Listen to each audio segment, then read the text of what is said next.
Welcome to Girlies versus TBR. I'm Mari. I'm Alyssa. And today's video is our September wrap up. Yes.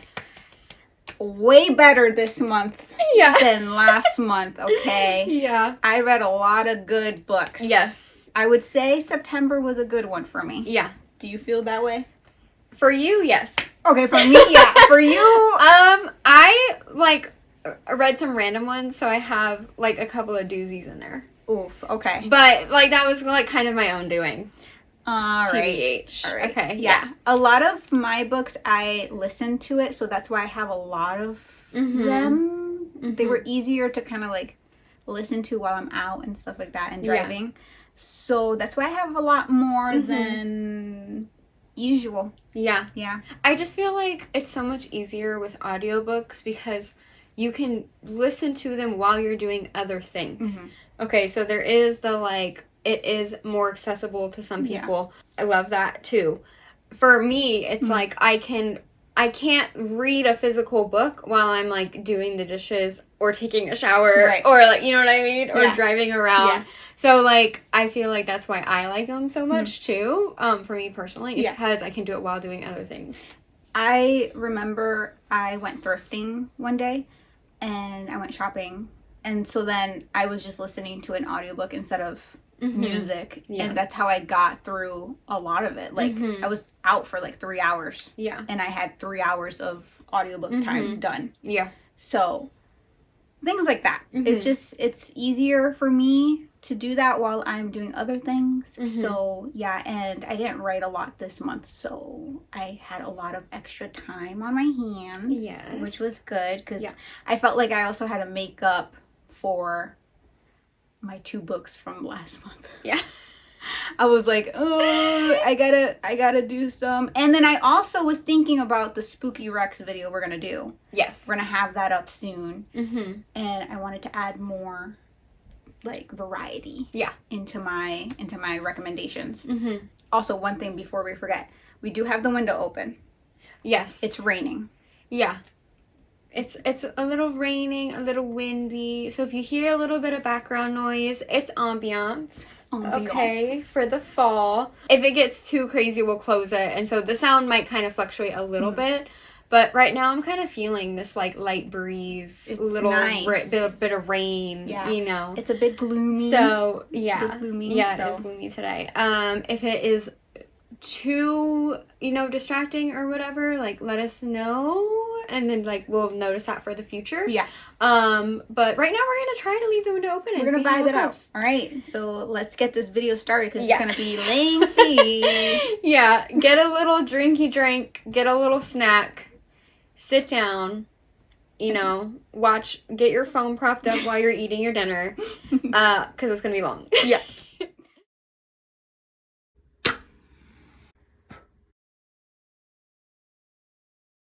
So we wanted to mention this right at the beginning. This is actually the first book I read coming into September, I believe. I think, well, this was the second. I finished one right before this. Okay. Yeah, or as I was reading this one, maybe, yeah. Yeah. So this is Terror at the Gates by Scarlett St. Clair. We had this as our book chats for this month. So if you're interested, definitely go check it out. We'll have it linked. But we definitely go deep into the book. Quotes everywhere, scenes, plot points. Yeah, so definitely a spoiler warning. If you've already read it and you just want to listen to people chit chat about it, maybe you don't have a lot of people in your life that are also readers, we can be the chit chatter with you to talk about the books that we've read and you've read. Yeah. So that's kind of what the book chats is. Or if you're I'm not interested in that and I don't want to read it, but I want to hear someone talk about it, sure. That's what it's for too. But yeah, this one was a good one. Yes, I liked it a lot. This was your into fantasy kind of. Yeah. Well, but you didn't. But then I didn't get into fantasy. I know. I'm looking at my list that was really fun. It's okay. It's okay. Yeah. You still read one though. I do. Yeah, I do feel though I feel maybe this put me in the mood for maybe a little bit of a darker maybe paranormal romance kind of thing. So I'm kind of feeling that a little bit. But we'll see, because this weather is so crazy. It was literally 80 degrees a couple days ago. Yep. And I'm I don't feel like that's helping me. Living in New England. Yeah. It's crazy. Mm-hmm. Yeah. But this one was good. It's urban fantasy. Mm-hmm. It's a Lilith retelling. So if you like any retellings that have to do with Lilith or just retellings in general, this is perfect. Yeah. And it's set in our world, but with all the magical elements to it. Yeah. So yeah, it's not like a whole new planet kind of thing. Like, you'll understand most of it pretty quickly. Like, it's giving Mafia. Mm-hmm. So if you kind of like those vibes. Yeah. I didn't even think of that until you said it. And then I was like, oh, yeah, actually. It makes sense. Yeah. Basically, Lilith is from, like, one of the higher families. Mm-hmm. And she usually lives in Haram. Her whole family's in Haram. Mm-hmm. But now she's living in Nineveh. And that is kind of run by Zahariv and his family, okay? Yes. And he is, like, the head of the family right now. She is kind of, like, being rebellious. This is a rebellious thing. Like, not many people do this. She comes across a dagger, and the dagger is doing some questionable things, okay? It's doing some questionable things. It's making her have dreams, hear voices. It's killing people. It's showing back up when she tries to get rid of it. Mm-hmm. It's crazy, okay? Yeah. And so now she's just trying to figure out what this dagger is. What's going on. Yeah, and there's things about her world that she's trying to figure out as well. Yeah, a lot of mysteries to uncover. Yes. And yes, the ending will have you questioning so much. Oh yeah, I did not see that coming. I didn't see it coming either. It was epic. It's an epic ending. Yeah. But it will definitely, like, it's a heavy cliffhanger. Yeah, it is. But it is definitely, like, a quicker read, okay? If you like romantasy, like, you like that's equal parts, like, romance and fantasy, then I would say, like, that's a good one. It's a good balance between them, too. Like, it is, there is a lot of romance in it. There's a lot of tropes that we love. If you're looking for something like that, definitely pick that one up. We do get a, get on your knees. Yeah. So we have a lot of things in this. Oh, okay? yeah. A lot of things in this. Yeah. Yeah. Just wanted to tease you there if you wanted to see it. But Daddy Z. Daddy Z. Yeah. Again, it is a book chats video that we did, so I'll leave it linked. Yes. And yeah, that is the first book of September. Next book that I read. This one I actually had it at the end of last month's TBR, like a book that I wanted to get read and done. Yeah. And And you did it, like, immediately? I did it. Yeah. Yes, because I was kind of wanting, like, cozy vibes, like, after reading, like, The Blood of Lilith. So I was like, yeah, let me go into something cozy. It's cute, whatever. So I read The Enchanted Greenhouse by Sarah Beth Thirst. This is the Spell Shop author. That book blew up. Yeah. It was everywhere. Yeah. And I read it, and it was so cute. Same vibe here. Cozy. There's animals. Like, there's a little cat with wings. It's so cute. I love that. We have talking plants in this one. Turlu, the main character, she's a librarian. She's a cute little librarian.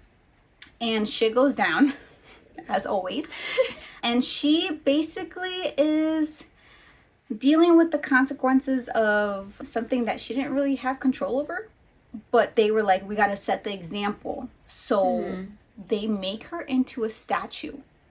She's still alive. Oh and she's a statue. She's a statue. Okay? That's crazy. While she's going in and out of consciousness, like, watching people move about, and she's just a statue. They had put her in a storage, like, closet, by the way, for a bit. Oh my so she was like, someone get me out of here. Yeah. And then she wakes up again, and she's like, okay, where am I now? This is kind of sus, right? She wakes up on an island full of greenhouses. Greenhouses for different plants, different seasons. Is very interesting.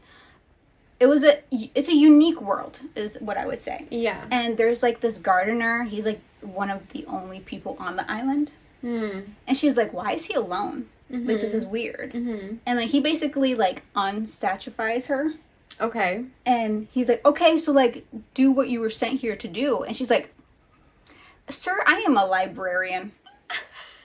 I'm a librarian. I don't know who you think I am or what they told you, but I am not who you think I am. I'm just a librarian.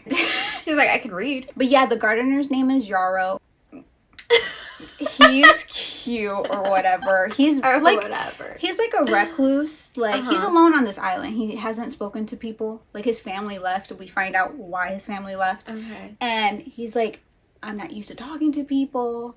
But like then she suddenly like awakens this rose, and this rose is the cutest little thing, talking, sassy. Oh, so we get some talking plants up in here. Yeah, it is just a fun, cozy read. There's not really a lot of high stakes, so if you don't want like to really think about something when you're reading like a fantasy, like you just want to like vibe out, this is perfect. Yeah, the romance is good. The yearning, she's like, he's cute. Yeah. But then, like, he doesn't, like, want to make the first move or anything. So she's just like waiting. Yeah.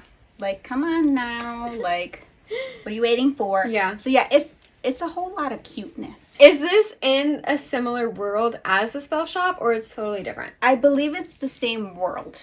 Okay. The characters do not that I remember the characters in the spell shop, but there's no, like... There's no interconnected. Like, overlap. Yeah. Okay. But it's happening, I believe, in the same world as the spell shop. Okay, got it. Yeah. I don't believe the characters. Okay, so if you could just read one or the other. You could just read this one. Order, yeah, it doesn't really matter. Okay. It's its own standalone. But yeah, I really enjoyed this one a lot. This one was cute. How many stars? I would say 5 out of 5. Yeah. Yeah, it was good. Like, there was nothing that I would change. Mm-hmm. I just kept being like, when are they going to get together? Because it's so cute. Mm-hmm. But yeah, definitely slow burn.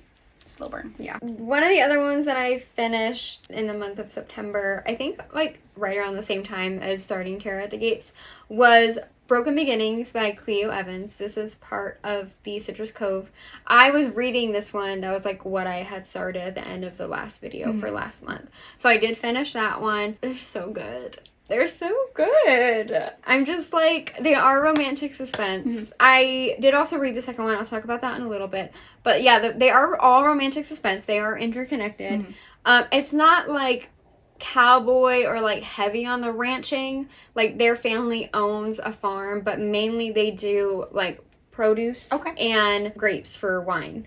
Ooh. Yeah. And then one of the other brothers has like a cider operation, so they have like apples and stuff too. She is coming back into the small town that she's from. She's kind of like made a name for herself in like a big city. She's coming back because her neighbor was murdered and she like witnessed like the end of it. Oh my god. And like was like holding her neighbor like, oh my god, and then someone else like shouted and then it scared the guy away, and but he was like, you're next. To her. Yeah. And so she's like, I need to get out of here. Like, I don't know what is happening. She goes into this small town. She, like, has a bully this guy bullied her in high school, right? And then she's, like, kind of seeing him again. And when you get to his point of view, you realize that he's just been, like, obsessed with her. I love that. Yeah. And, like, he's done, like, all of this like work basically to work through those feelings about like why he put that on her and like bullied her in high school. And so now when he sees her again, he's like I'm going to make everything right. Cute. It's so good. These are all shorter, so like things move pretty fast. I would say, like, I don't think these are very long. Or at least I read them really quickly. But I do think like things get moving really quickly. They're not like butting heads for that long. And then she's also kind of like, I mean, I'm attracted to you, you're attracted to me, like let's just do it. Exactly. I definitely enjoyed these. I feel like they just get better as they go on. Nice. Yeah, so like I really still like number 1, but they just get every single one gets better and better. Cleo Evans normally writes monster romance. Okay, when you told me that, I was like, yeah, I was not expecting like that's nice. Yeah. You know? I haven't read anything else by her. I don't think I've ever read any Cleo Evans at all. Maybe the monster ones. That's what I'm saying. You should read the monster ones because I like her writing. Okay. Yeah. If you want something that is romantic suspense, like, definitely try these. They are spicy. I feel like they get spicier as the books go on. Yes. So, yeah, I love these. I've been staying up until, like, 1 a.m., like, reading these on my phone. Because I can't stop. Yeah. It's, like, I can't stop. They're so addicting because the suspense, right? And so, like, something is like always happening, or like something's always about to happen, or like, oh my god, are they gonna catch the guy? Like things are picking up. Is it like plot twisty? Yeah. It's like you don't see it coming? No. That's why I don't want to like tell you the whole like synopsis. Right. Okay. Because I don't want to give anything away, and it's gonna be really hard to talk about book 2 because that is like a culmination of like consequences from book 1. Okay. Mm-hmm. Yeah. So is it different characters? Yeah. Okay. But it's like the guys are for the most part all related, and then the girl in book 1 has a sister who has stayed in this small town.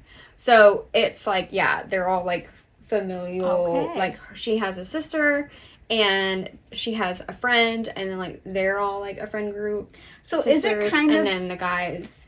Is it kind of giving Catherine Cowles a little bit? A little bit, yeah. Okay. All right. Yeah, I would say these are a little kinkier than Catherine Cowles. Okay, like these are a little bit more taboo. Like I can tell. I feel like Cleo Evans was using some of the things that she uses for monster romance in these too. So like I feel like they are spicier. Okay. Yeah. Yeah, she's spice. Spice is there. Yeah. Okay. I like that.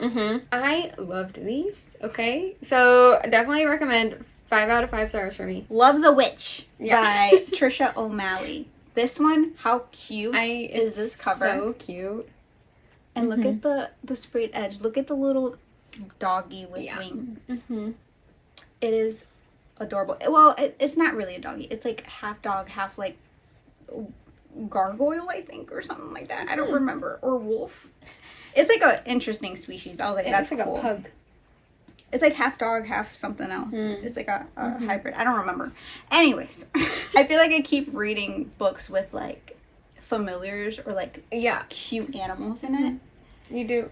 Like I just want a cat. I want a pet. I want a pet. All right, so this one follows Sloane. She's part of a family of witches, and she does have siblings, which I'm assuming that the next book is one of the siblings. Okay. I love that. And we get like a good amount of them. Okay. So we're like, oh my god, I love her. Yes. Yeah, it's good. So essentially, this family is cursed. Okay. The premise is that the family cannot stay in one spot for too long. If they do, bad things happen to the town. Okay. Inclement weather, things start going like crazy. All right, and they all know it's the family. How do they know? Because they're a family of witches. It's not like it's like a secret. Okay, so everyone knows. Yeah, witches. Everyone's like, they know the town has a coven of witches. Yeah. All right. Okay. And like it was just chaotic and funny. This author is hilarious. Jokes all around. Every single moment. So Sloane comes in because she's coming back, like her and her sisters are coming back to basically their hometown, right? They grew up in this place. Immediately, she hasn't even like walked through the door, and Knox is there. Knox is the main guy, and he's like, "Nah, y'all gotta go." He was like, "No, y'all gotta go.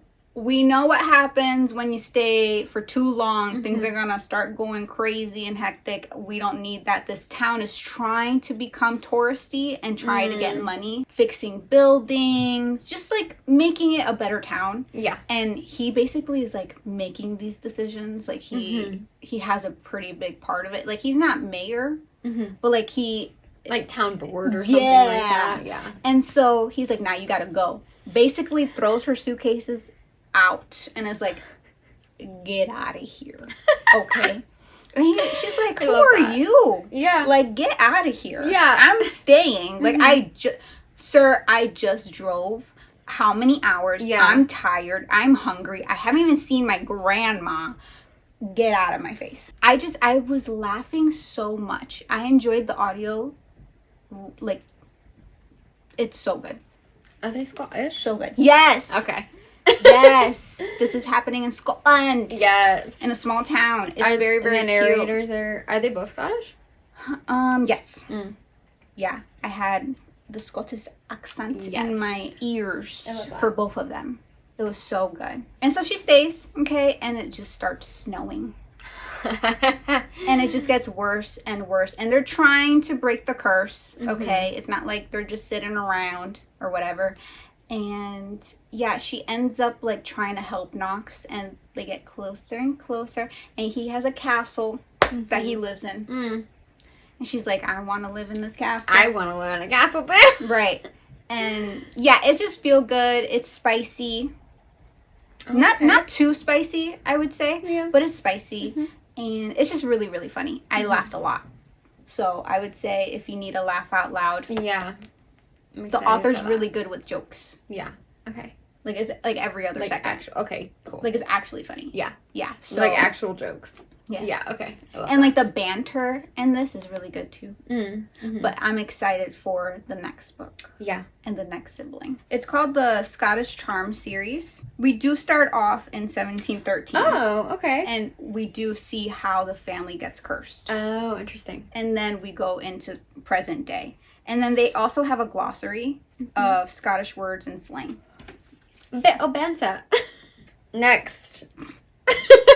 Next, I listened to the Five Brothers by Penelope Douglas. I was talking about this at the end of the last video as well.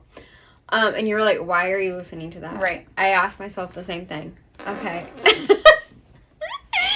This audio was so goddamn long, you guys. Like, I was listening to it for like ever. And like hating on it the entire time. I'm so sorry. I'm not a Penelope Douglas person. So why'd you read it?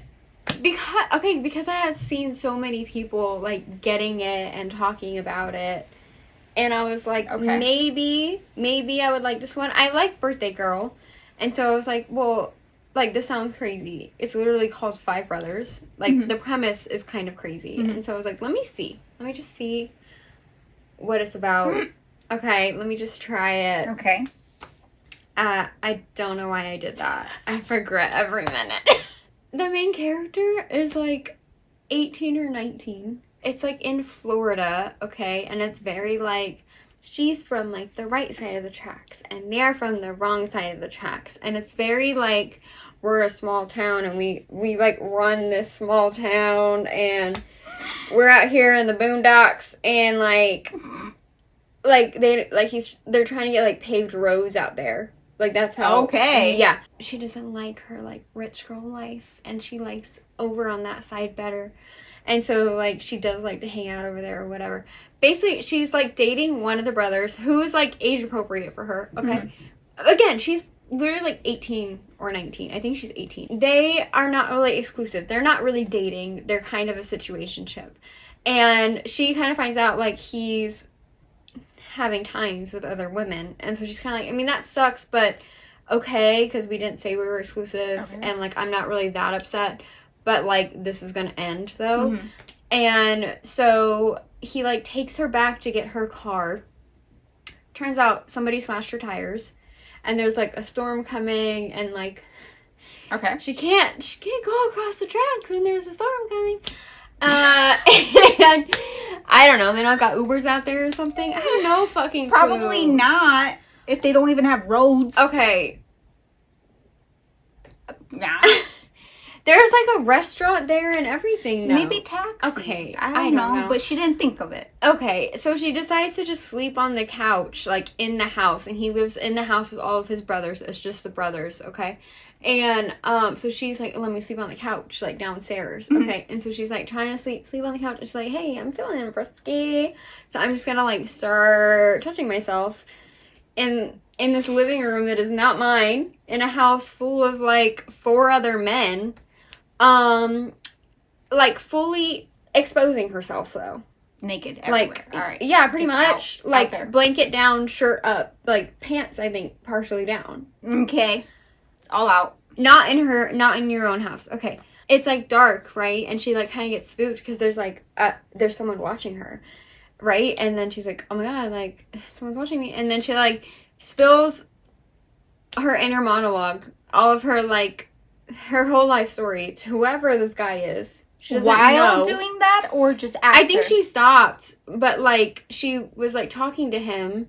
I think she stopped touching herself. Okay. But then she's talking to him, and then he like comes up behind her, and then they do it. Okay. and she doesn't know who it is. Uh-huh. But she knows it's one of the brothers because they all wear this, like, leather bracelet. Okay. Mm-hmm. I don't know who it was. And she's, like, going through, like, trying to kind of figure out who it was. So she does sleep with, like, 4 of them. To figure out who it is. Kind of, but it's kind of like, it's not like that's her express goal. It's like she also just... wants to sleep with them. Yeah. Okay. Pretty much. That's a little messy, but okay. Yeah. Well, okay, so she sleeps with one of them before he goes away to jail for 3 years. Like, the night before. Uh-huh. Uh-huh. Mm-hmm. And he was like, let me get you a little bit of something before you're locked up. Basically, and then, but then she was mad that he was saying that, and then he was like, well, I don't even really, like, want sex. Like, I want companionship the night before I go to jail. And she's like, all right, we're gonna have sex then. Even though she was mad that she thought that's what he wanted in the first place. And then she switched, and then she's like, okay, let's have sex on a pool chair outside in the rain. Everyone can see. Okay, and then the other brother literally has an infant child. And so they have, like, a little bit of a thing for a little bit. But, like, not really. Not really. And she also has 2 younger siblings, so frequently, like, they'll come over and, like, play with the other kid and stuff. And then the other one, like, doesn't like her, is, like, kind of mean to her, actually. And then the other one is the oldest, and he is, like, he's old. She's 18. I don't remember how old he is. He's old. I want to be like, he's, like, 30-something. Damn. Did she just turn 18? She's, like, 18 or 19. Yeah. What is this book? I don't know. What is this book? Because also, there's, like, so many things going on. There's, like, town, like, politics involving, like, the rich families and the poor families. And they want to, like, take over the land that, like, the oldest brother kind of owns. But, like, he's trying to, like, keep the town as it is. People hate each other. Like, there's fucked up shit that gets unveiled that happens in the town and these families. And it's kind of like the Raven Hood trilogy. And that, like, this is, like, a group of people that are, like, doing maybe a legal thing. But it's organized. Kind of. Like, the whole town is kind of their own thing. This sounds... like all over the place. Not gonna lie. It is all over the place. And, like, she literally gets, like, physically beat up by her ex-boyfriend, and then, like, she's just like, I don't know. It's, like, kind of fine. Not, okay. like, fine, but she's like, yeah, I would, like, kind of bait him, because, like, I kind of want to, like, fight him, too. But I'm like, this is problematic. Okay. Honey, like, yeah, you want that because you're a child. You're not an adult yet. I think I've only read one Penelope Douglas book before. Yeah. I think it was Punk 57. Mm. And even that was a little bit, like, out of... It sounds like out of this world. Like, it wouldn't happen. Yeah. Well, it's a little bit, like, that's the thing. I was fantastical like, or something. Yeah, I was like, this is a lot. And the thing is, too, it's like... I mean, she is, like, I get it, she's a teenager, but, like, the writing and the stuff that's happening, I'm like, girl, you were acting like a teenager, and this is a grown-ass man. Yeah, the mentality is really? different. Yeah, I don't know, and I feel like a lot of it seemed like it was, like, written by a teenager. Sorry. I don't like the writing. I feel like maybe there was just too many things that maybe the author wanted to include, and it didn't end up working. It just seemed very messy. All right, well, yeah. You didn't like it. No, I gave it literally 2 stars. That's a lot. You didn't do one. There was... I usually don't do 1. That's the only reason why. Because of that rule. Kind of, yeah. Your self-imposed rule. Like, on my own Would you give it a 1? If you didn't have that in your head? Yeah. Okay. I would probably just say 0. Don't read it. Okay, well... I don't know who would like it. It's very just like... Oh, I don't know how to explain it. Like, if you've read, like, the Raven Hood trilogy, or, like, any, like, secret society frat at the college kind of things, where it's, like... Oh, like The Ritual? Kind of.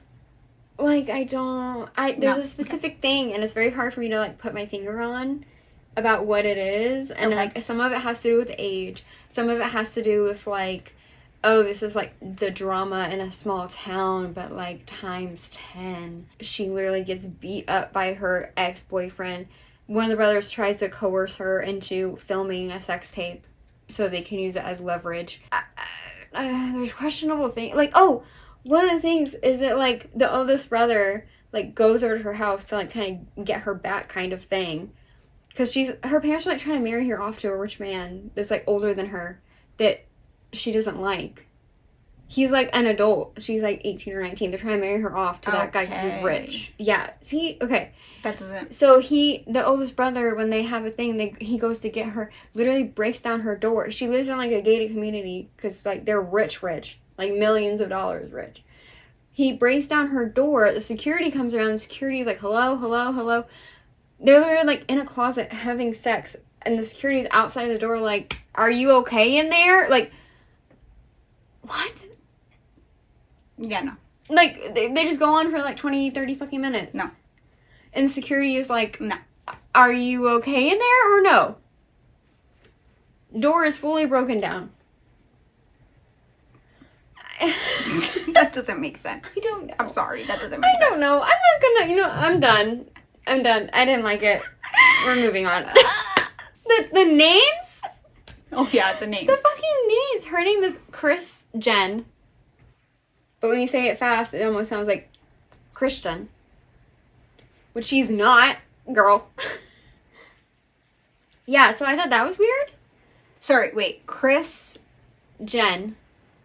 But, like, together. Krisjen. Christian. So I'm like, are they trying to, like, is that meant to be, like, she is, like, holy character, like, cannot be tainted? Yeah. And then the oldest brother is Macon. Okay. And then there is Dallas. Okay. And then Trace. Those are, like, normal. And but then there's Iron and Army, which I talked about in the other video, too. Iron and Army, nice. Okay. Yeah. Mm-hmm. Okay, I'm not reading this, like, at all. Yeah, no, I know. This sounds... I did it... Because you were curious. Yeah. You wanted to know what everybody else was... I'm like, let me just try her again. Okay. Because I liked Birthday Girl. I also read Credence. It's kind of giving Credence vibes, too, a little bit. Did you read Credence? No. No. Okay. No, you told me about it. Yeah, it's a very, like, specific vibe, and I don't think you've read any of the ones that are similar. I read one, and that's it. I don't like that. She's not really an author that I would... Yeah. Pick up. Yeah. I'm done going forward. Okay, nice. All right. I'm thirsty after all that haterade. I just talked Haterade. so much about how I hated that book. I'm thirsty. I would reread this. Yeah. And I don't reread a lot. I'm excited for you to tell me about this one. Serpentine Valentine, Gianna Darling. Mm-hmm. I bought this at Montgomery and Taggart last minute. Mm-hmm. I was in line. Alyssa was checking out. Mm-hmm. Or was it before we were checking out? And then I, like, look over and I'm like, that's a dark spine. Mm-hmm. I picked it up, read the first thing. It says, they would all pay for what was done to me, but none more than good girl Luna Palace. Listen to the audio, and I don't even remember how to pronounce the last name. This was so good. It's a sapphic dark romance. Uh-huh. It's not fantasy, but it's a Medusa retelling. Alexandra. I'm gonna call her Lex because that's pretty much, it's Lex. Every POV is Lex. And so we got Lex and Luna. They're POVs. That's cute. Yes, two POVs. So Lex, she is a great student. Okay, she really wanted to get into this university, so she gets in on a scholarship, and she's like, this is my dream. Yeah. Now, this is at the very beginning, so I'm not spoiling anything. And I said Medusa retelling. Yeah. We all know Medusa's story, right? Yes. Right. Trigger warning for that. Trigger warning for that. Okay. She kind of is trying to get this, like, sort of like TA position type of thing. And there's a professor that she kind of, like, starts, like, going to meetings with, like, to talk and be like, yeah, I'm, like, interested in this. Yeah. And he's, like, it starts getting weird. And, like, he's just, like, not good vibes. Yeah. Not at all. Okay. Not at all. And we don't get the scene in specific, like, at all, but we do get to that point. Like, we are in that scene with her, like the professor, like during like office hours, like he's like, oh, do you want something to drink? And then like she's sitting there and like she's like, yeah, and like again she has like good faith in him, like that's her professor, right? Yeah. And we get to the point where like the tea is making her feel weird, and you know, like it's like a blackout scene, but like she gets dumped in the forest, and while she's like laying there, she's like going through the emotions of like what was done to her, and a snake kind of passes over her, and she's like right then and there she's getting her revenge. Okay. She's like, I'm going to get revenge on him. I do love a revenge story, though. And she walks out of the forest and makes the scene in his office like, you did this to me. Oh. And, like, you need to get fired. Everybody's there. President, like, the president of the university's there. Yeah. The president is like, I don't believe you. And it's a woman. Oh, fuck you, bitch. Right. President doesn't believe her. What the She gets, like... not expelled, but like a 10-month like break, probation, like kind of thing, yeah, suspension, yeah, okay. Yeah, and is like during those 10 months, Lex was planning. She's plotting and planning. She was plotting and planning, right? So then, probably not the first girl he did that to. No. That seemed like a whole plan he had set up. Yeah. Okay, I see. And so then she's like, I'm gonna get my revenge. She comes back to school. Everybody knows, like, what happened. Okay. But nobody believes her. What the fuck? Some do. Some are like, something did happen to you, but it was not the professor. Like, it was like that. That's she insane. comes back, by the way, and her aura is like, everybody looks at her because she's a beautiful girl. Yeah. And she has now, like, snake tattoos all over her. Yeah. Like, there's one that goes up her neck and stuff. I was like, damn, she's hot. Yeah. What the fuck? That's hot. And then part of her plan is to get the president back, right, for not believing. Luna is the president's daughter. And she goes, Luna straight, right? Straight. I'm gonna get her. Yeah. To fall for me. Yeah. And then I'm a breaker. That's what it is. Damn. Yep. And so then, I gotta read this one. No, it's so... I need to read it. It's very spicy, okay? Yeah. And Luna, like, although she's the popular girl, like, you can tell that she... Like, when we're in her POV, you could tell that she doesn't want to be the popular girl. Like, she's just like... Yeah. And then, when they first, like... So they share a class. When they get into that class and, like, they're sitting next to each other, she, like, Luna's looking at her like, damn, why am I so drawn to her? But she has a boyfriend. Yeah. Okay. And she says she's straight. Yeah. Okay. But it's like, she's like, I don't understand this, like this pull to Lex. This is, like, amazing. How old are they? I think college age. College age, okay. But the maturity is not like Five Brothers. Okay, got it. It's not like... Yeah. Because I was able to read this, and usually I can't read. Like maybe like 20 instead of 18. Yes. Okay, yeah. I think I don't think they're freshmen. I think they're like... older, almost about almost to graduate. That makes sense. Okay, yeah. They're about to graduate type of vibe. And so they're a little bit older. Okay. And the spice is hitting with this one. The spice is insane. Yeah. But yeah, I love this so much. I would reread it. I kind of it's reread it so good. Why is this not everywhere? Yeah. I need people to read this. People have talked about this author, but I don't think they talked about that one. Y'all need to get on this shit. Yeah. It is so good. Can I look through it? It's revenge. It's revenge. If you like women getting their revenge. Okay, well now you need to read the Mindfuck series. Okay, well, I have the audios for those. Okay, I need to get on it. I was born a woman, raised by women, in love with women. And I love Lex and Luna together. I was rooting for them the whole time. I was like, I hope nothing breaks them apart. Okay, because I just feel like them getting together was my favorite part. Okay. Like them like getting closer and Luna kind of being like, I think I am gay. So you're like kind of seeing her like discover that part of herself as well. Yes. Yeah. Okay. Yes. The only thing is that Luna obviously doesn't know that Lex kind of is like doing this to get back at somebody kind of thing. To get back at her mom. Yeah. Okay. Well, it is a little bit of a darker romance. Right? Yeah. It's dark romance. So I mean, but it is so. Sense. I don't know why I waited because I bought this like months ago. Yeah. It's so good. Yeah. After the terrible disaster of Five Brothers, I decided that I needed something better. That was great. So I listened to If Not For My Baby by Kate Golden. I had listened to her Sacred Stones trilogy. It is a fantasy, romantasy trilogy. They're relatively short. They're entertaining. You know, like it wasn't like my super favorite series of all time, but like would I recommend it maybe to somebody just getting into romantasy because they are so short and it's just a trilogy? Yeah, I would. I would say it's still worth your time. Like I did like them, okay? And then she was coming out with like a contemporary romance. And so I was like, oh, I want to support that. Okay. And so I was like, yeah, I'm definitely going to read this. I had been seeing that this is like, it was like a man who yearns, okay? And like, yeah.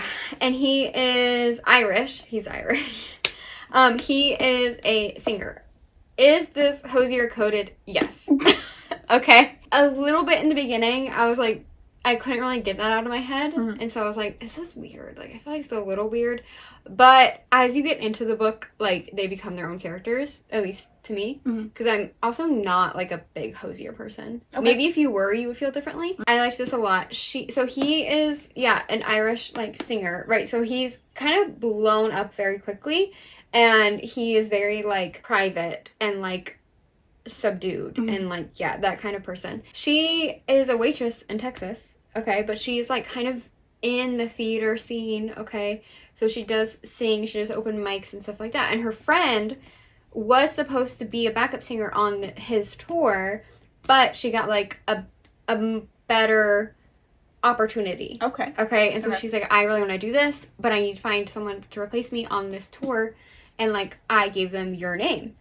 And she's like, I can't do that. Like, I have to take care of my mom. My mom has a chronic illness. Like, I need to take care of her. Like, I can't just up and leave, you know, blah, blah, blah. And everyone's like, you need to do this. This is a giant opportunity. Yeah. And so she goes on the tour. They go on this, like, I think it's like 8 weeks tour, right? And so they're like on the tour bus. It's like very forced proximity kind of thing.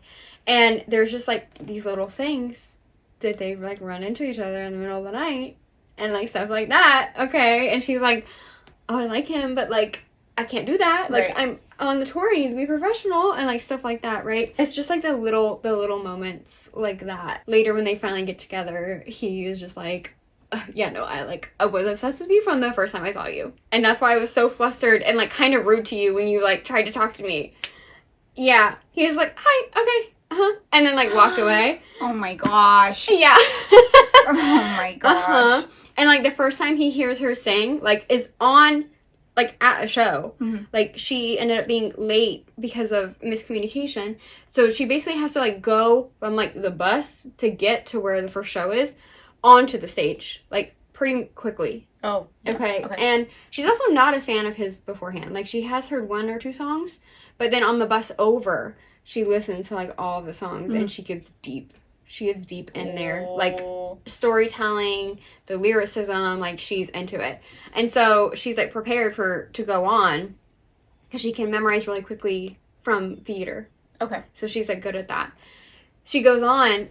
As soon as he hears her sing, he like whips his head back to like look at her, and she's like, oh shit, like did I do something wrong? Am I singing in the wrong key? Like what's happening? And he like just like turns back, and so that's when she's like, after she goes to like introduce herself, she's like, I really love your songs, you know, blah, and he's like, okay, cool, and then like walks away. And she's like, fuck, what did I do? But he was like, no, like this is like this is like this is it. This is it. But she's very like reluctant to get into like serious relationships and stuff. Like they're from so different worlds. Like how can this even work? If Not For My Baby is a song title.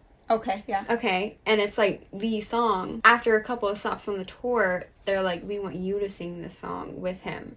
And so they're literally like in each other. Okay. That's cute. Yeah. I don't really read like musician romance, but like that. I feel like they kind of get a bad rap, to be honest. Cute, though. But yeah, I liked it a lot. Like, he is very, I don't know, she's very flighty, and like he knows it. And so he like knows to like kind of like pull back, or like he knows when he needs to be like, no, like, I am into you. Okay, like, this is real. Like, stop trying to, like, convince yourself it's not. Right. Kind of. The late night, they're, like, texting each other even though they're on the same tour bus. And she can, like, hear him laughing through the wall and stuff. Oh, my gosh. Yeah. That's cute. I liked it a lot. If you're one of the people that are, like, I don't want to read a musician romance, like, definitely, like, listen to this one. Yeah, there's, like, lyrics in it, okay? Even in the audio, though, like, she says them. She doesn't, like, try to sing them. Okay. If that's, like, cringy to you, because some people I know think that's cringy, she kind of just reads them, like, in a little bit of a, like, poem rhythmic way. Gotcha. I'm glad you read that after Five Brothers. Thank God. Because I feel like that, like... redeemed your brain a little bit. I was like, I need to go back to some of the authors that I like. That's funny. Okay, this one was an interesting one. I bought like it and then I read it. Yeah, that was quick. Yeah. The House at Watch Hill by Karen Marie Moning. I picked it up because after reading Serpentine Valentine, I was like, I'm still wanting that gothic, dark feel. And it says, like, it says Gothic mansion. Like, I was like, sure, right. Okay. I don't know. Like, I was in it until I wasn't in it. Okay. And then I was just reading to finish. Okay. It wasn't like, oh my God, but it wasn't bad either. Zoe, the main character, she was struggling to take care of her mom and trying to keep up with jobs because her mom felt really sick. Okay. Like, she was, like, we knew that she was going to, like, pass away. Okay.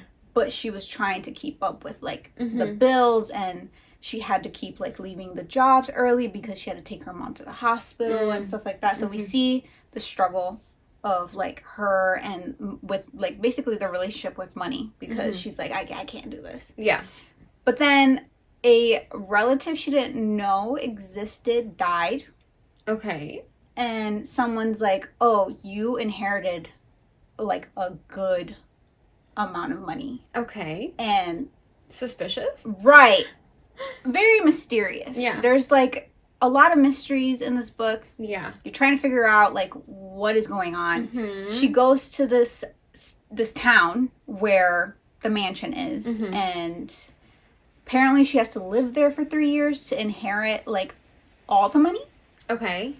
And the mansion isn't too creepy. Like, it's well kept up. Okay. There's maids and all that and all that. Yeah, maids. Like, it's wealthy. Yeah. Wealth.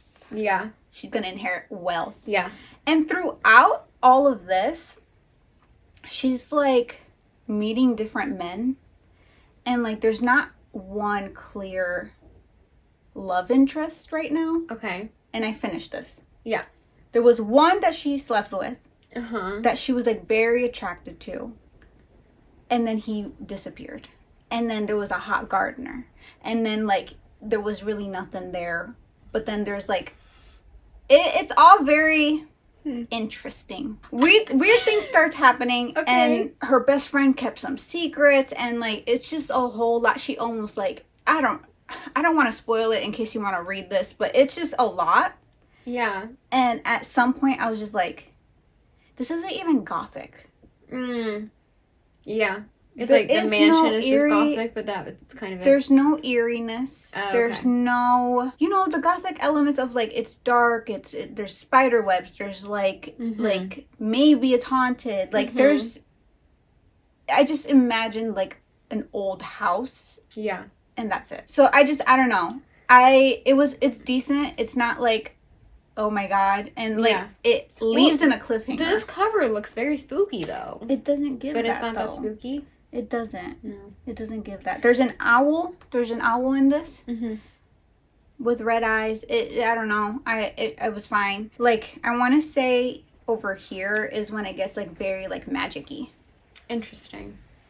But I didn't think it was magic-y. You think it's gonna be like a series? Yeah. Okay. Because it ended on a cliffhanger. Like, it wasn't giving magic though for like a good amount of time. And then when it was like, you're a witch, I'm like, You're like, where did that come from? well, the whole time she was like, she could read people in a way, Mm-hmm. and she didn't understand. And I was like, okay. Mm-hmm.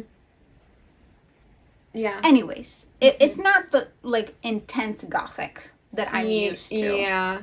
So I was like, I'm just gonna finish this. Yeah. The ending, it did end on a good cliffhanger. Do you think but you're gonna read no. book 2? Okay.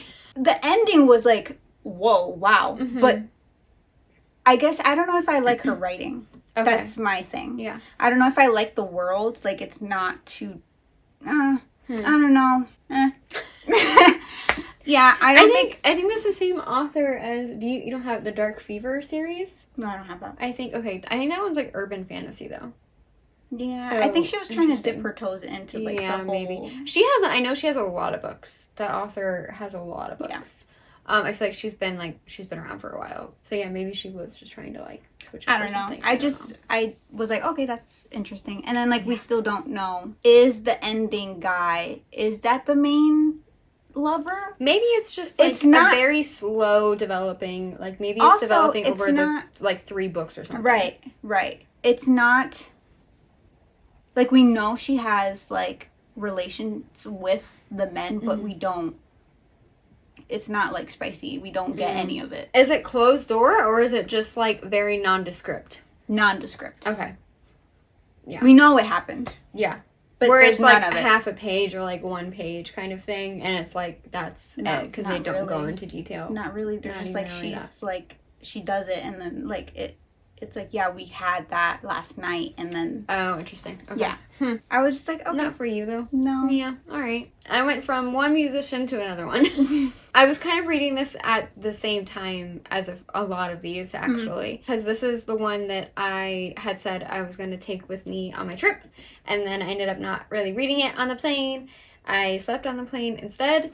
And then I was kind of a little bit slow going for me because I also had to read her at the gates before we had to do the video and stuff like that. So it took me a while to finish this. And I feel like that's just because there's a lot going on. Okay. This is Love is a War Song by Danica Nava. I also read The Truth According to Ember by her as well. Again, this is a musician one. She is like a pop star, and something happens where essentially she gets like canceled.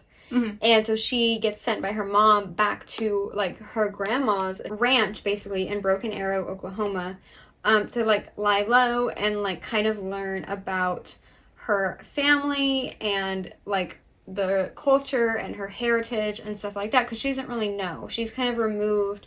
Her mom like doesn't talk to her family in Oklahoma and moved them to California, so they don't really have a lot of her like Native American background. She didn't really grow up with that and stuff, but she's being like marketed as like the first Native pop star. Oh my god. And so she does something that's like culturally not okay, and they're like, oh, she's a pretendian, we're gonna like cancel her, like she doesn't know what she's doing, is she even Native American, and like all this stuff. And so her mom sends her back and she's like, you need to learn about like your heritage, okay, because people can't be saying you're a fake Indian and all this stuff.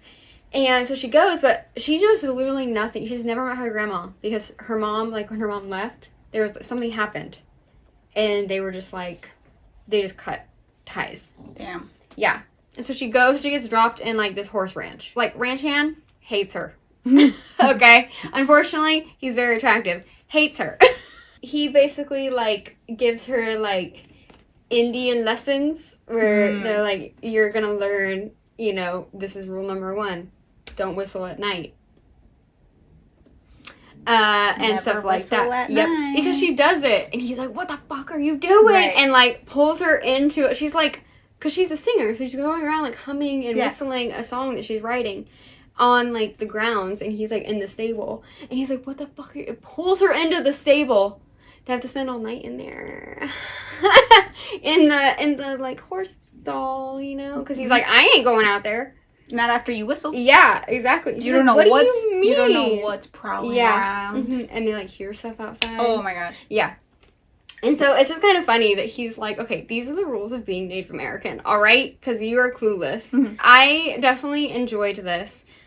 I think I liked The Truth According to Ember a little bit more because it was like laugh out loud funny. Okay, like that one is hilarious. I do like this one. Again, it's like we can never be together because we're from totally different lives and stuff like that. It is a little small towny because she's like trying to help the town. She's trying to help the ranch and all this stuff. And she's like meeting all these people that are like an actual community. Like they're actually helping each other. They actually care about each other and stuff like that. Which she doesn't really get to experience because she lived in like California. California's not really like that, by the way. I know from experience. Cowboys and musicians. And, indigenous author. Yeah, there's a lot happening in here. I would definitely say pick this one up and give it a try. I definitely thoroughly enjoyed it. I think when I did tab it, I was like, I need to read some of these. Oh, you just read something. Yeah, it's he says, "Are you sweet like honey?" Oh, we do get like a hand flex scene from like, yeah. I was like, I see what you're doing. Is it like Pride and Prejudice? His hand flexed as if it were in pain. The hand that had helped me. Mine throbbed too. Yeah. Yeah, because he's like so, like he is kind of pretending. Like he doesn't like her. But then like when he starts to like her, I feel like he's pretending that he doesn't like her. Because he like doesn't want to fall for her. And so it's like, yeah. He also has like those like prejudices too. Because she's like coming from like. Yeah. You know, so he's probably like, oh. Well, yeah, he's like, you can't do anything, you city girl. Right. Yeah, exactly. Oh, yeah, she throws up on his boots. Oh, damn. His cowboy boots? Yeah. He's like trying to help her in the truck, and she's like, wait. And she goes, what? Oh, there's a funny part. She does nothing about like being Native American, right? And so there's this part where he's like talking about an elder in the community that like needs some help right now, and so they're going over to help. And so she's talking to her grandma Lottie, and they're like, we're gonna go help Bessie. And she's like, okay. And so she's like, Bessie is a pillar of our community. All of my life she's been making food for anyone in need, visiting those who get sick, and is just about the best person in our nation. The whole country? That's high praise. Lottie let out a big disappointed breath. The Muskogee Nation, Lottie says, as she took her eyes off the bumpy dirt road and leveled me at a pointed glance. She thought she was talking about the country? Yeah, it's stuff like that where she has no idea like what people are talking about. She does talk about also like being a woman and growing up like in the limelight kind of thing. And so she says, the digital footprint of my life would take up pages and pages on Google. But the physical space I was allowed to occupy could be no bigger than a size 2. Whoa. Yeah. So there is some, like, heavy-hitting, like, topics and stuff like that in there. She's also, like, kind of grappling with the fact that, like, no one believes she should belong there. She thinks she's going to go into this community, and they're going to be like, yeah, you don't belong here, kind of thing. And so she, in the beginning, she says, as far as the entire world is concerned, I don't belong here. And he said, you're Lottie's granddaughter. Of course you belong here if you want to. That's for you to decide, not the world. Yeah, sometimes, like, I completely get that sentiment because, like, I wasn't born in Puerto Rico.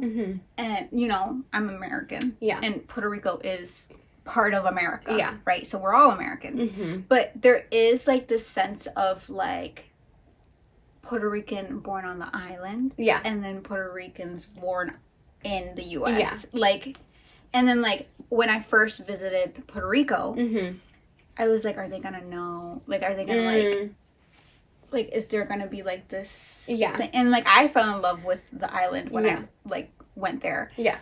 And, like, I didn't really get that vibe of, like, the people being like, you're not, like, Puerto Rican or whatever. But, like, there is, like, that sense of, like, will I be accepted? Will I be seen as, or will they be like, you're not a real Puerto Rican? Yeah. So I get that. Yeah. Completely. It's like, I don't know. It's like this weird thing. I don't know. But then, she gets there and they're like, no, you're ours. Right. Yeah. Right. Yeah. Yeah. Like, It's all in, we like, claim you. sometimes it's all in your head. Yeah. And she's just like, very much like, I don't know if I'm like enough or whatever. I feel like that could definitely resonate with a lot of people who maybe are not like, have not grown up super connected to their background, to their heritage, to where they're from, you know, whatever. I really liked that part of it too. And it's kind of funny because she goes through this whole thing of the whole world being like, well, you're not real. You're not a real Indian. And her mom's like, well, you need your CDIB card. Like, you need to, like, sign up and prove that you are. That's a certificate of degree of Indian blood. Okay. So you literally get the card, and it's like, you are 1/16 Muskogee Nation, or whatever. Okay. And, you know, whatever, Choctaw, or the whole breakdown, it'll be on there. And they're basically like, that's what you need to prove you're Native American. And so she goes through the whole story, and, like, she basically is learning she is part of this because she's part of the community. And, you know, whether she grew up in it or not, but they accept her, she is accepting that she's part of this community. And at the very end, she finally gets, like, mailed her CDIB card, but it's like, she doesn't need that anymore. No. Like, she doesn't need that to prove to the world that she is Native American. Right.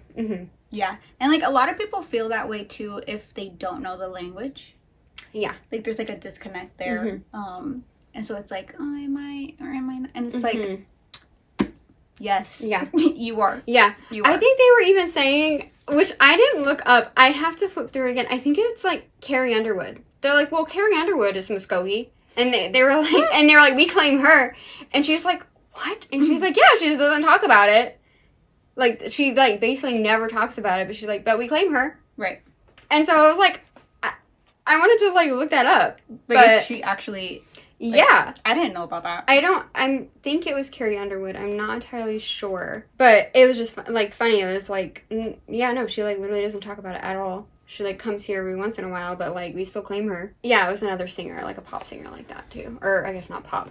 Country pop, maybe. I definitely liked, like, her journey a lot through the whole thing. And, like, her mom is a very, like, manager mom kind of thing. And she's like, I need you to be my mom right now, not my manager. Yeah. And so they go through that whole thing as well. But, yeah, I definitely enjoyed it. I liked Truth According to Ember a little bit more because it was so funny. But I did like this one a lot just because of, like, the growth that the character goes through and stuff like that. I wanted the dark romance to keep going. Yeah. Okay, and I was looking through, because my goal is to try and do some older books that I have, like, mixed in with, like, newer books that I buy. Yeah. Just so that, one, I feel better about myself for buying new books. And two, like, I'm a mood reader, so... Yeah. This is good because I had these, like, for months, and look at that. I ended up being like, yeah, I'm in the mood for that. Give it to me. Yeah. Right. Shopping your own collection. Exactly. Exactly. So I have Captive in the Underworld by Lian Yu Tan. And it's a dark lesbian romance novel. And it's a Persephone and Hades retelling. Yeah. Yeah. There is, so again, it's the whole retelling. I don't think I really need to go too deep into it. Yeah. Hades is obviously a woman, okay? And, you know, Persephone, you know, she's just a little woman there, you know? Yeah. And, you know, her mom is like, you can't do this, you can't do that. You know, Hades ends up taking Persephone to the underworld, okay? She doesn't really want to be there.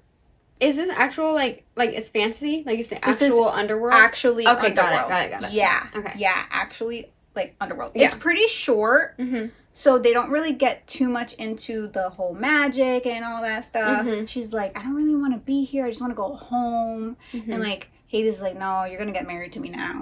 There is the night of their marriage, I was a little bit like, a little bit, because it was kind of like, Hades, like, we have to kind of like consummate the marriage. Yeah. Okay. And she's just like, no, not really. Yeah. But then, like, later on, like, she's like, no, I kind of want to, I want to be with Hades. Like, I want to do it with Hades. Like, she's like, yes, no. Okay. And so, like, we get that type of vibe. Okay. And so I was a little bit kind of thrown off just a little bit on the night of the wedding, but, you know, it is Hades and Persephone. Yeah. So. With the whole story, though. The whole it, story. Makes like, sense. Yes. Okay. Yes. And so we do get, like, towards the end where she's like, I'm breaking free from my mother's grasp and I'm going to be with Hades. And, like, she gets her boundaries together, and she's like, no, I am empowered. Yeah. So we do get that. I love the whole Hades is a woman. I have been wanting that, and I know there's stories out there, but this was like the first one that I saw, and I was like, wait, Hades and Persephone. Hello? I think this is you pointed this out, didn't you? Yeah, I did. And now that I'm looking at it, I was like, yeah, because I remember seeing a dark lesbian romance novel, and I was like, Mary, this is for you. This is when we went to the Enchanted Violet, right? I think so. And you were like, oh, look. And I was like, Hades and Persephone. Yeah. Lesbian. Yeah. Let me get into that. Yeah. I ate this up. Yeah. It didn't take me long. Yeah. I listened to the audio because it's available. Okay. So I was like, heard. Yeah. I want to hear. I want to hear this. And it was good. It was good. If you like Hades and Persephone, I would say give this a try. It's really, really good. If you're kind of tired of Hades and Persephone, I get that. Yeah. Because it is, like, done so much. Yeah. But this is different. It's lesbian. Yeah. This is dark. This is, like, they're getting empowered. And, like, I don't know. They're just finding solace in each other. Yeah. Okay. And, yeah, I liked it a lot. I recommend. I've read so many good things that I'm like, this was a good month. Oh boy, this one, when Oyuki, when Oyuki was like, I'm reading this one, and I was like, I've been itching to read it. Yeah. But then she started being like, I'm feral. I was like, all right. Yeah. Let me break up from fantasy and from the you know, it's still dark. Yeah. Okay, this is Wolf. Paisley Hope is still dark. Okay, this is bikers and some crime is in here and people dying. Oh my god. Maybe she killed someone. I don't know. We don't know. Okay. I love to support women's wrongs. Yes. She's badass. Yeah. She becomes badass and we see it. That's the good thing. Yes. So the narrator, I'm going to put her name on the screen because I don't remember. But her voice kind of reminds me of Jennifer Tilly from Chucky's Bride. Okay. The actress. Okay.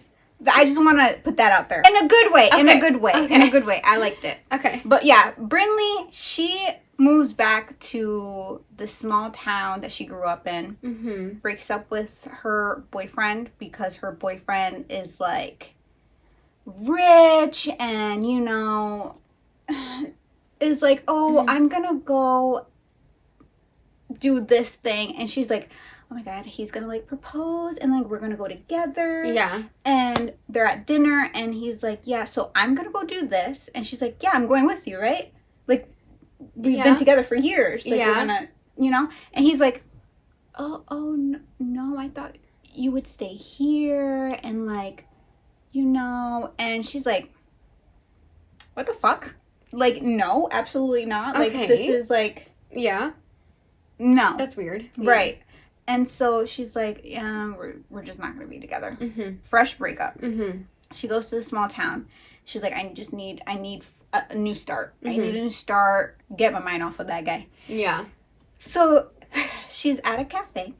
She's sitting outside with her little drinky drink and her little snack, a little pastry. And, you know, these bikers just pull in. and she's just like drinking her drink, and she's just like, like what? And then she's like looking, and then this man, this beast of a man, gets off of his bike.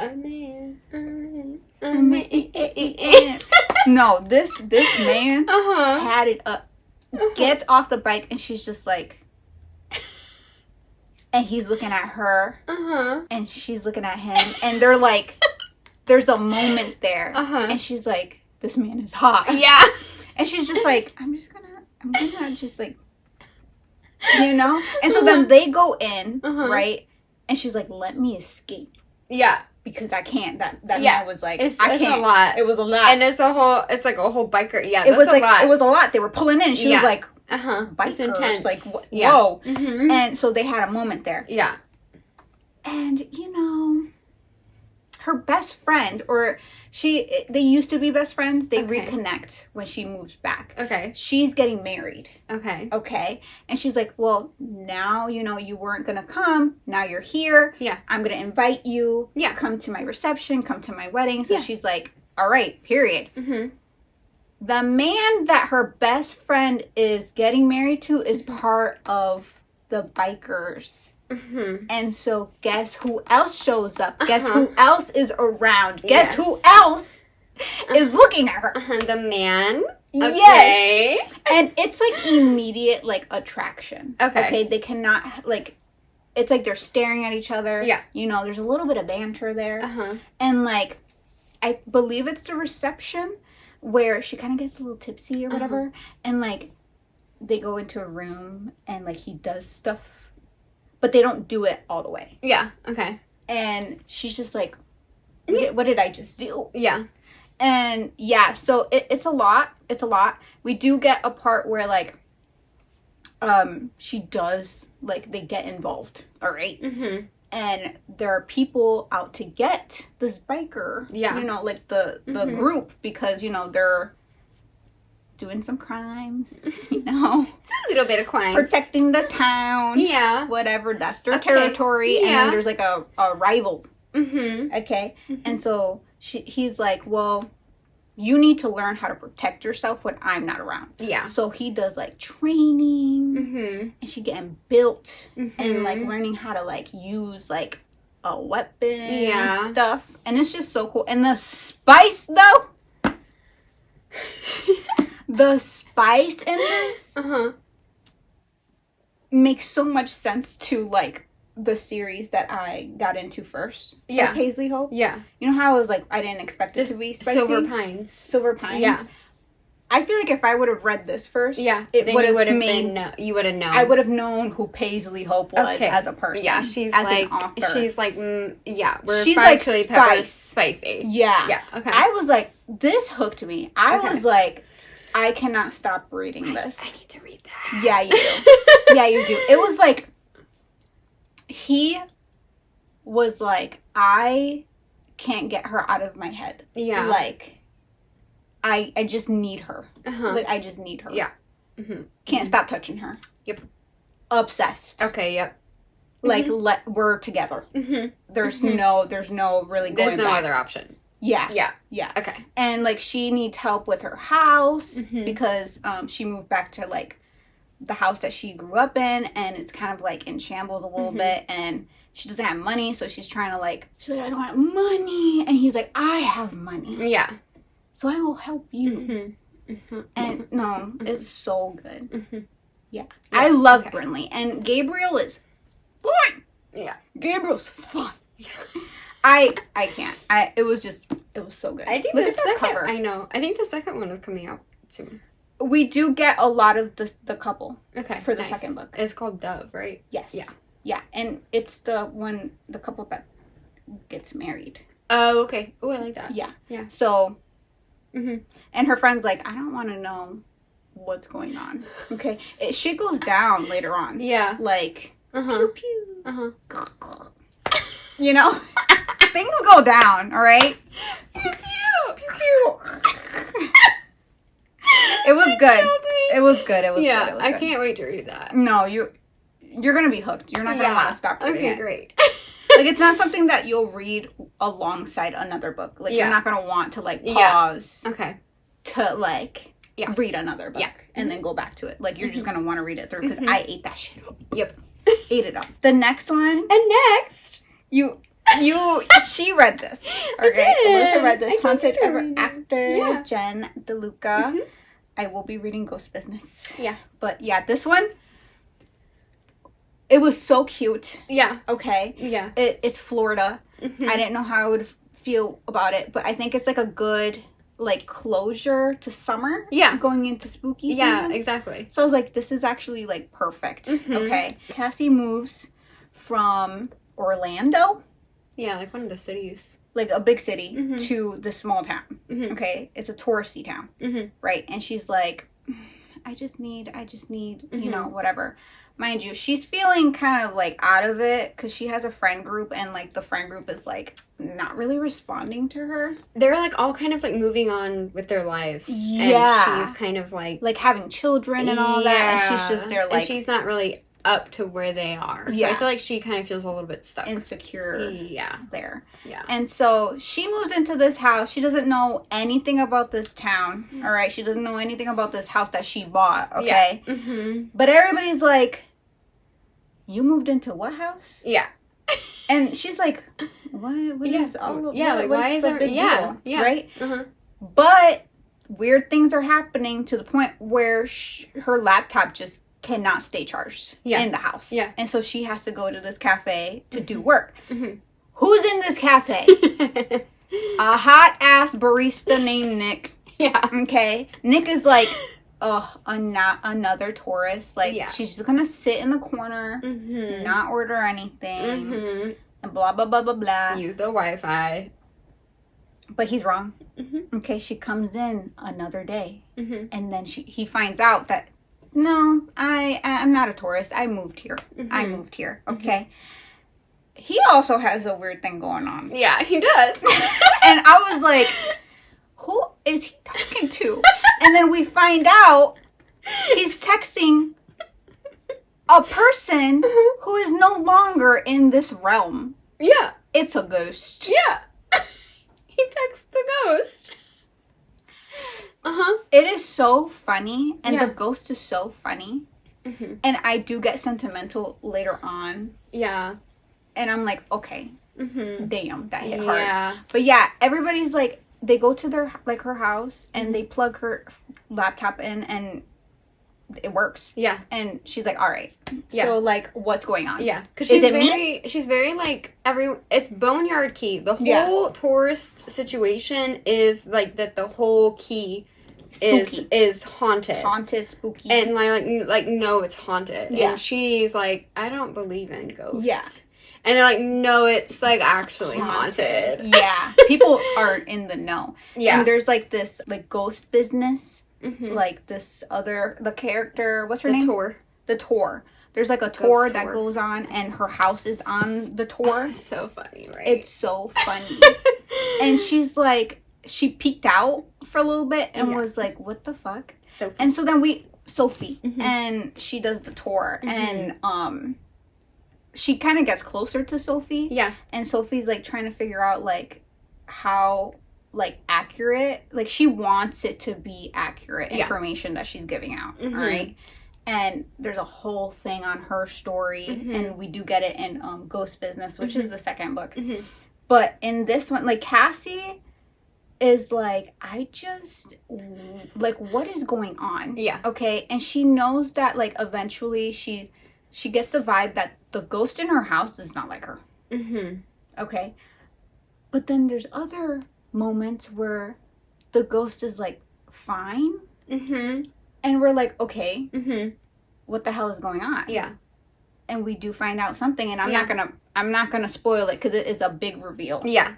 Of, like, the history and, like, yeah. And who's in her house. Or how many are in her house. Yeah. What's going on. That made me mad. It is so good because you have that mystery going on while they're falling for each other. Okay, and they go on, like, date.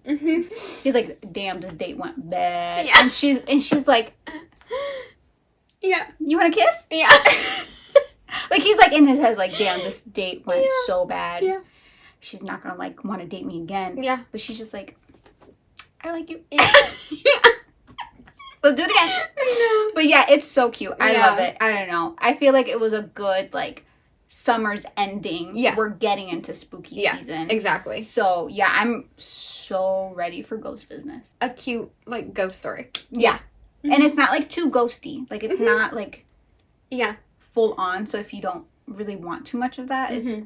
story's so cute. Yeah. I read Mm-hmm. Lady Venom Takes a Mistress by Kat Blackthorne. Uh-huh. It's a gothic lesbian romance. Uh-huh. It's that long. Yeah. Okay.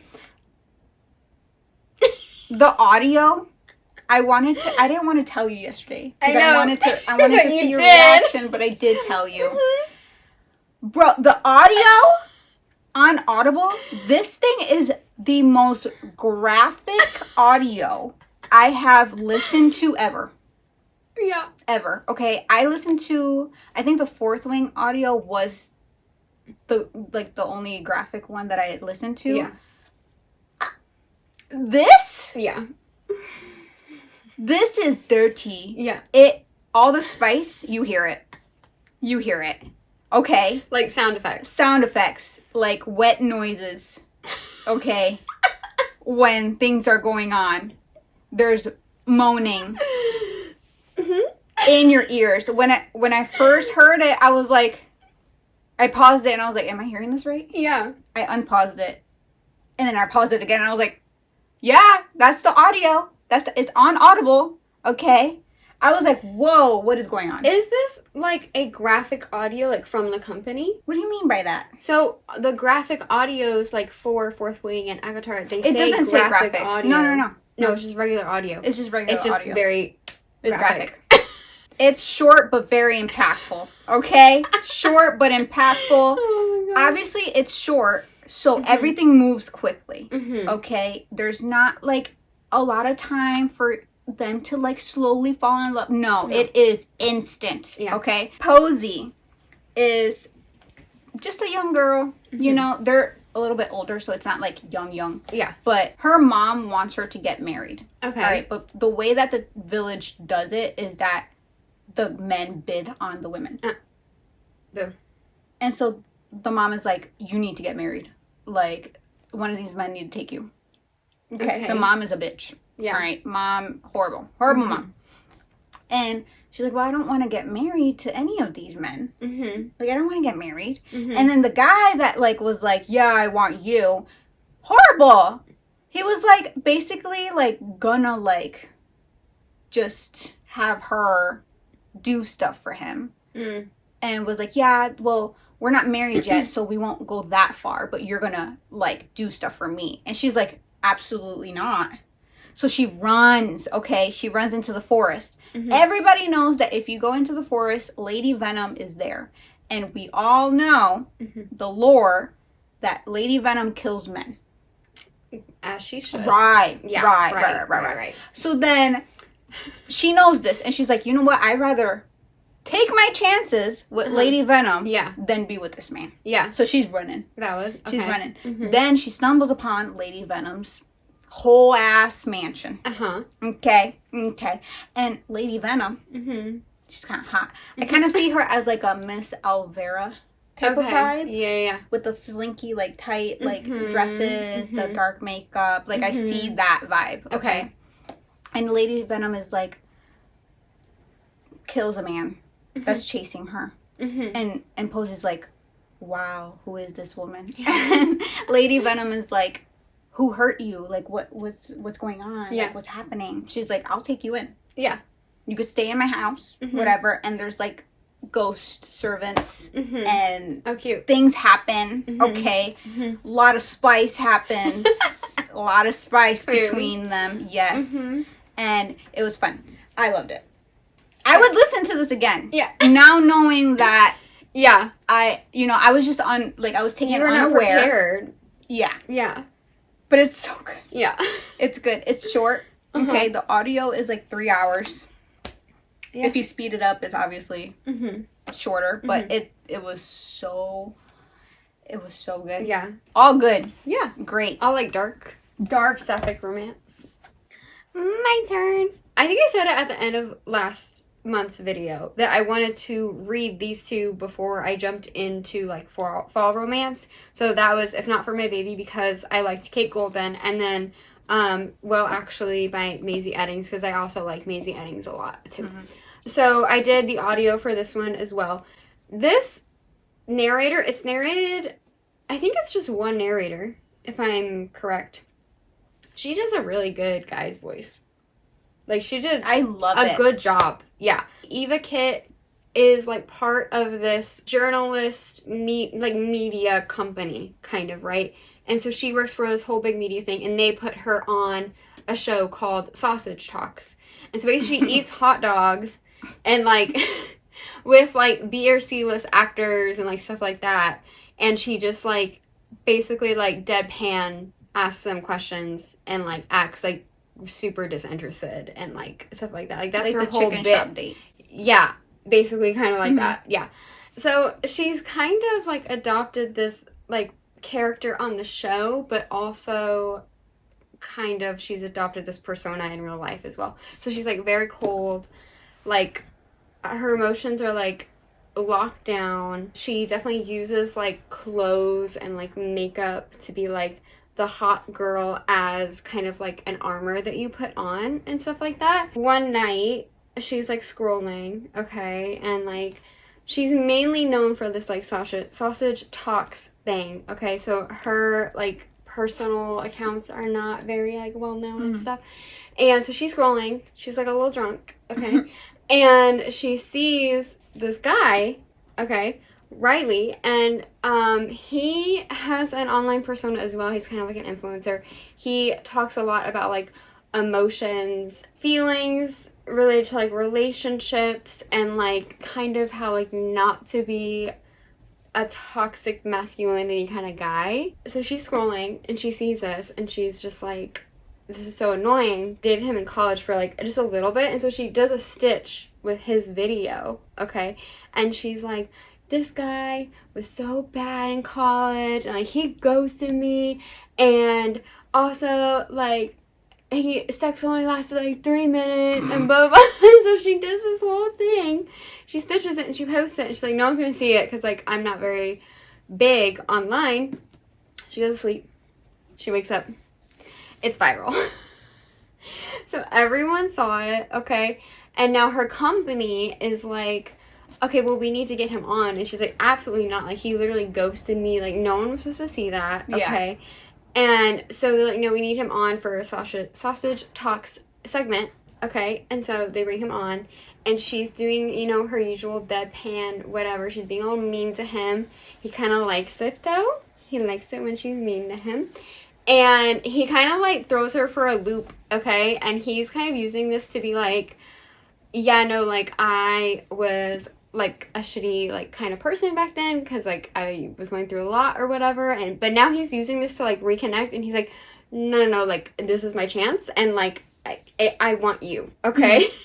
He's like very like direct kind of in that. He does know she's kind of flighty, so he kind of works around that a little bit, but like, you know, he's like, no, like I am into you and like I want you. So he's using this whole thing as an opportunity. He like negotiates on the show, right? So she can't really like say like absolutely not. On the show, he's negotiating like, oh, we should go on these dates, like go on 10 dates with me, and she's like, no. He's like, okay, 8 dates. No, they're going back and forth, right? And he's like, yeah, and then we'll talk about the dates after. And so she's like, okay, so I can like say like how shitty you are basically after all these dates. And so she agrees to go on them. The first date is like a disaster, okay. It's such a disaster. And yeah, but like the thing is, like one of the days was like he took her to therapy, and I don't know how I feel like that. Yeah, this book is very heavy on like, he's very into therapy. Okay, that's kind of like why he has his podcast, is to like use like therapy principles and like have people apply them. You know those kind of guys on Instagram, right? Those accounts and whatnot.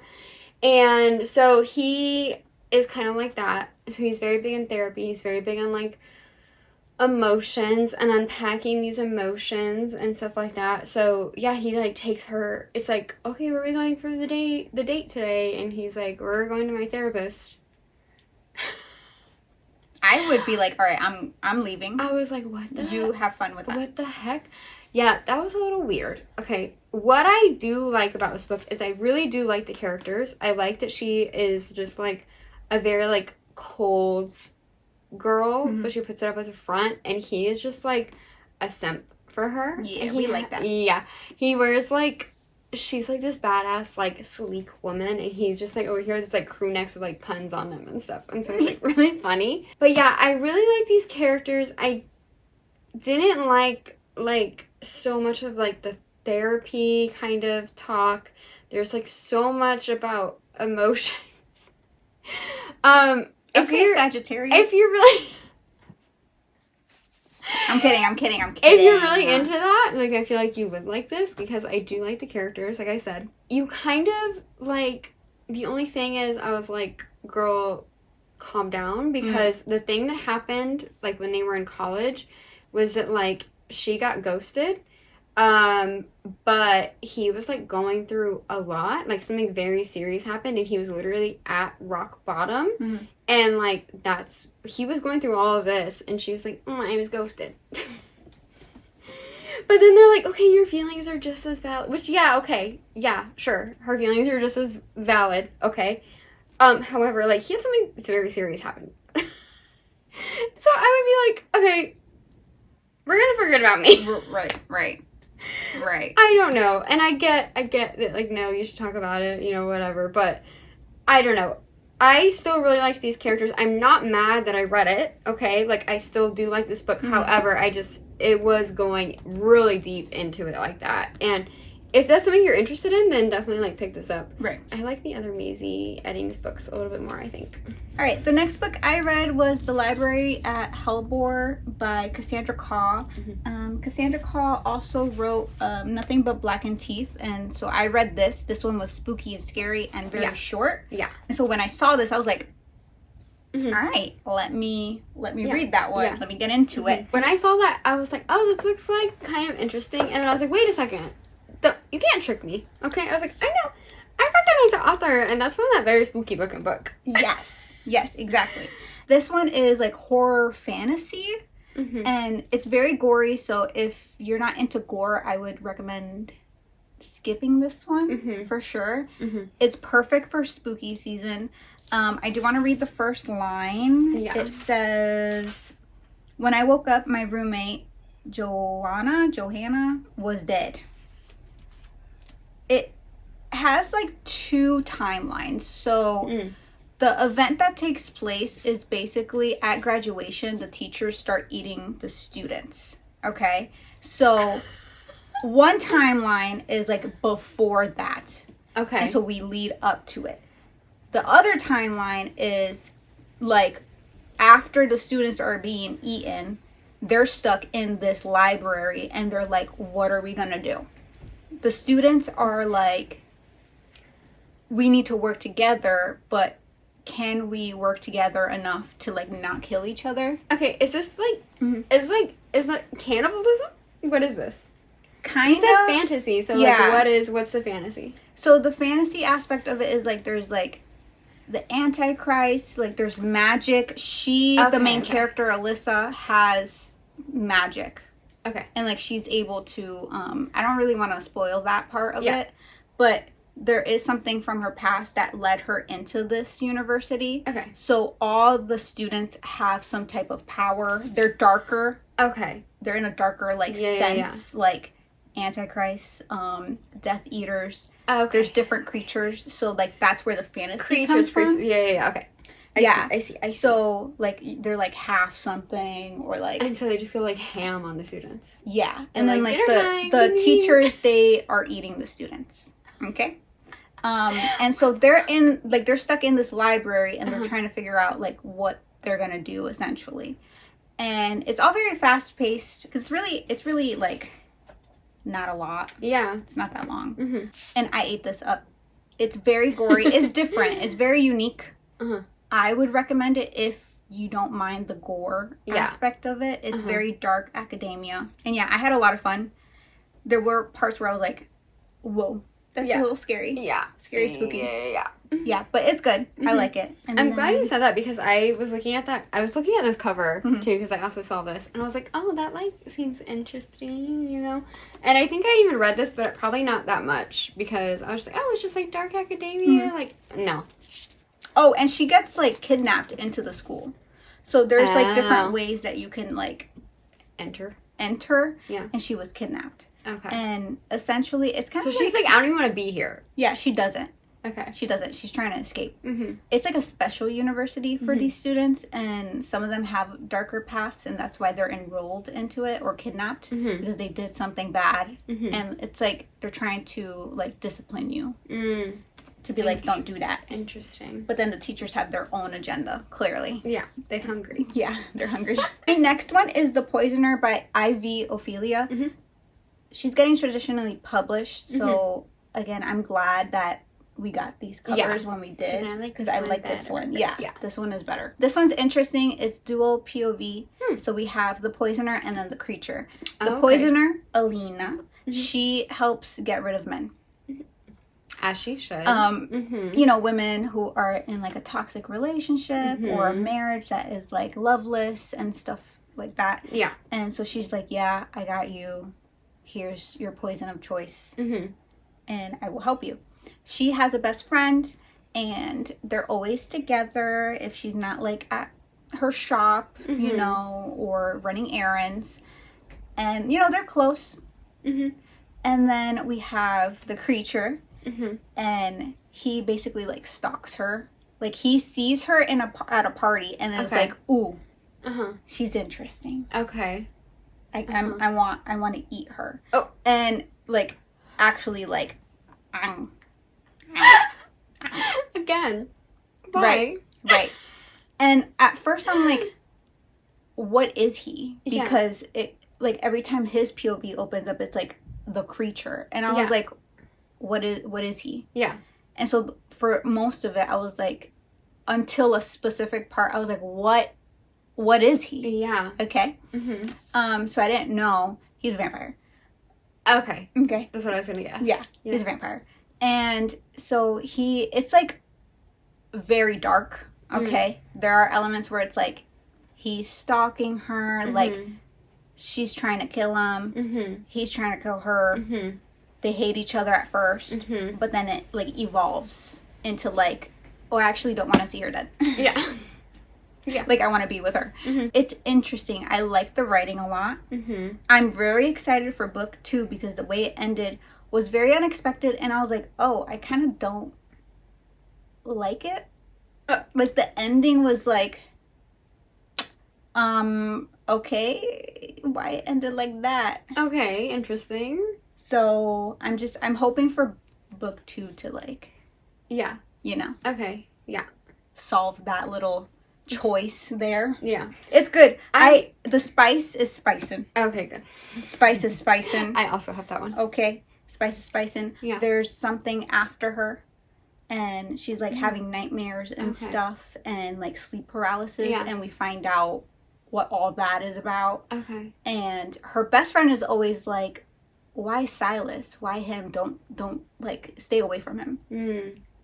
And she's like, do they have like history or something? Yeah. And then we find out what that is too. Okay. There's a lot of like interwoven things here. A lot. Okay. And it's interesting. There's something always going on. Ooh, okay. Yeah. And I love their connection. Okay. Because it's like hate, and then it's like, no, now I'm obsessed with you. Yeah, okay. Yeah, no, it's good. Yeah. It's good. And it's Victorian London, so it's like that darker vibe. Spooky. Yeah. Scary. Yeah. There's definitely that. There's a moment that I was like, I'm scared. Actually scared. Like, I was like, ugh, I'm scared. Oh my god. And it has to do with like someone watching her, and I was like actually scared. Like getting like creeped out. Yeah. I was like listening to it, and I'm like, oy. Oh my god. Yeah. Okay. It's so good. The ending though, I was like, why end it like that? Yeah. Give me book 2 already. Yeah, I want when book 2 gonna come out? Soon, I think. I have it on my wish list. You listen to the audio for that? Mm-hmm. Isn't this the one where she has like the creatures that click? Okay, because I've seen that on Instagram. I was gonna mention it too. I see it on Instagram. Yeah, I was gonna mention it. He does click. Okay. Oh, That's why I was confused about like, as to what he was. Because I was like clicking. Why is he clicking? Yeah. In the audio, you could hear it. Yeah. And so it is kind of creepy. Yeah. And then when I found out that he was like like a vampire type of thing, I was like, oh, that makes sense. But also, it does tell you. And like in the synopsis, literally, it tells you. Oh. Like it is unique. Like it's its Yeah. own like vampire thing. It's like not like the usual. Not a typical vampire. Yeah. But like here, it doesn't tell you that he's a vampire. No. This is how you do gothic. Mm-hmm. Literally, that is like up my alley so hard. Yeah. I was like, wow. Yeah. Yeah. I feel like, Victorian London is like a perfect setting for that, too. And so book 2 will come out April 14th of next year. Damn. So I gotta wait a while. Mm-hmm. But I'm excited for that. And yeah. Well, she so has good. other ones coming out too, so if you like her writing, yes, we can get into the other ones. I probably will. Okay, cool. What are we currently reading? Yeah. I finished what Alyssa is currently reading. Yeah. I don't have anything actively going on. Yeah. But I did finish two of the ones that I'm gonna also just talk about that I'm currently reading. Yeah. But you already finished them. Yeah, I already finished. Funnily enough, we both decided to read this. Mm-hmm. Okay. Did you know I was reading it when you decided to read it? I didn't pick it up yet. Okay. But when you texted it, because I was looking over at my pile, because I have a stack of like paranormal, spooky romances, and I was like, I do want to read one of them. Yeah. And I picked up this one, and I was like, I think this is going to be my next one. Yeah. She basically confirmed it, because she was like, oh, I'm currently reading this. Yeah. And I am like hooked. Yeah. So then I was like, oh, let me start it. And then I like started it and finished it that same day. I'm not even done with this yet. I listened to the audio. Okay, yeah. So I'm reading the physical book. Yeah. Yeah. Mm-hmm. So that's why I finished so fast. I picked it up because it was a shorter one, and I was like, this is a cute like concept, right? So he he's an undertaker at a funeral home in Ireland, and the funeral home has like been in his family for like centuries. Well, 150 years? I think it's 150 years. Yeah. And so he's like very serious. He's very like broody. He's like a little awkward. He has glasses and suspenders. Yeah. Like, come on. Yeah, he's just, socially awkward. Yeah. Doesn't really date. Yeah. And then she is from Texas, okay, and she's an animator. She took a job at an animation studio in the same town, okay? Mm-hmm. She moves in next door. She thinks it's like a B&B. She's like, oh, this is a cute B&B.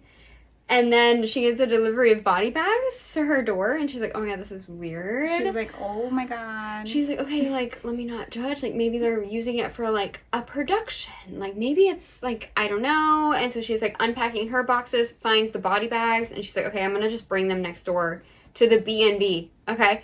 And she brings it next door, and, like, one of the funniest things that, like, got me, I think, is, like, why I texted you guys that, like, I was enjoying this already, was that she brings it next door, and he's like, oh, thanks, you know, whatever. And it's a funeral home, but she just doesn't know it. And so she's like, yeah, it's not like, you're not, like, killing and, like, chopping up, like, your guests or anything, right? And he's like, oh, no, I don't have to chop them up, but they're already dead. And she, like, freaks out, okay? And then finally she realizes it's a funeral home. Yeah, because he's like, oh, yeah, like, I'm, like, gonna embalm someone. Yeah. Or something. Yeah. Because he wasn't even, like, really understanding that she didn't know it was a funeral home. Yeah. So he was, like, saying all these things. Yeah. And she's freaking out. She's, like, getting more and more freaked out. And he's, like, not understanding. Yeah. He's, like, it's a funeral home. Yeah. Like, yeah. Because, like, he starts, I think he starts playing, right? Yeah. The piano. Yeah. Too. And she's like, this is creepy. Yeah. So she's just, like, she's very outgoing. She likes to, like, dress really colorfully. He likes to dress in shades of black. He also has a stutter. She's, like, very patient with that as well. And so, like, that makes him more comfortable and, like, makes it easier for him because she doesn't even think twice about it. Yeah. He's in a little predicament, though, because his grandpa died and left the funeral home to him on the terms that he get married by the time he's 35, I think is what it is.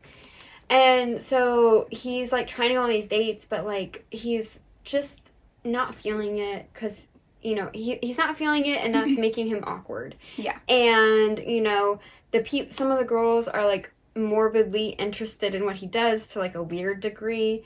And then some of them are just kind of freaked out about it, you know, yada, yada. And so she's like, well, I will help you find someone then. We're going to help you find a wife. And, like, but also, he's, like, her only friend. Yeah. Right now. And so she is spending a lot of time with him. She's getting to know him.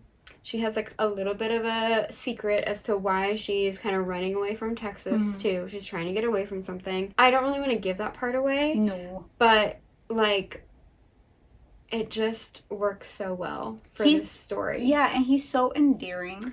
Like, that is, like, this man is, he's like, I don't want to get physical.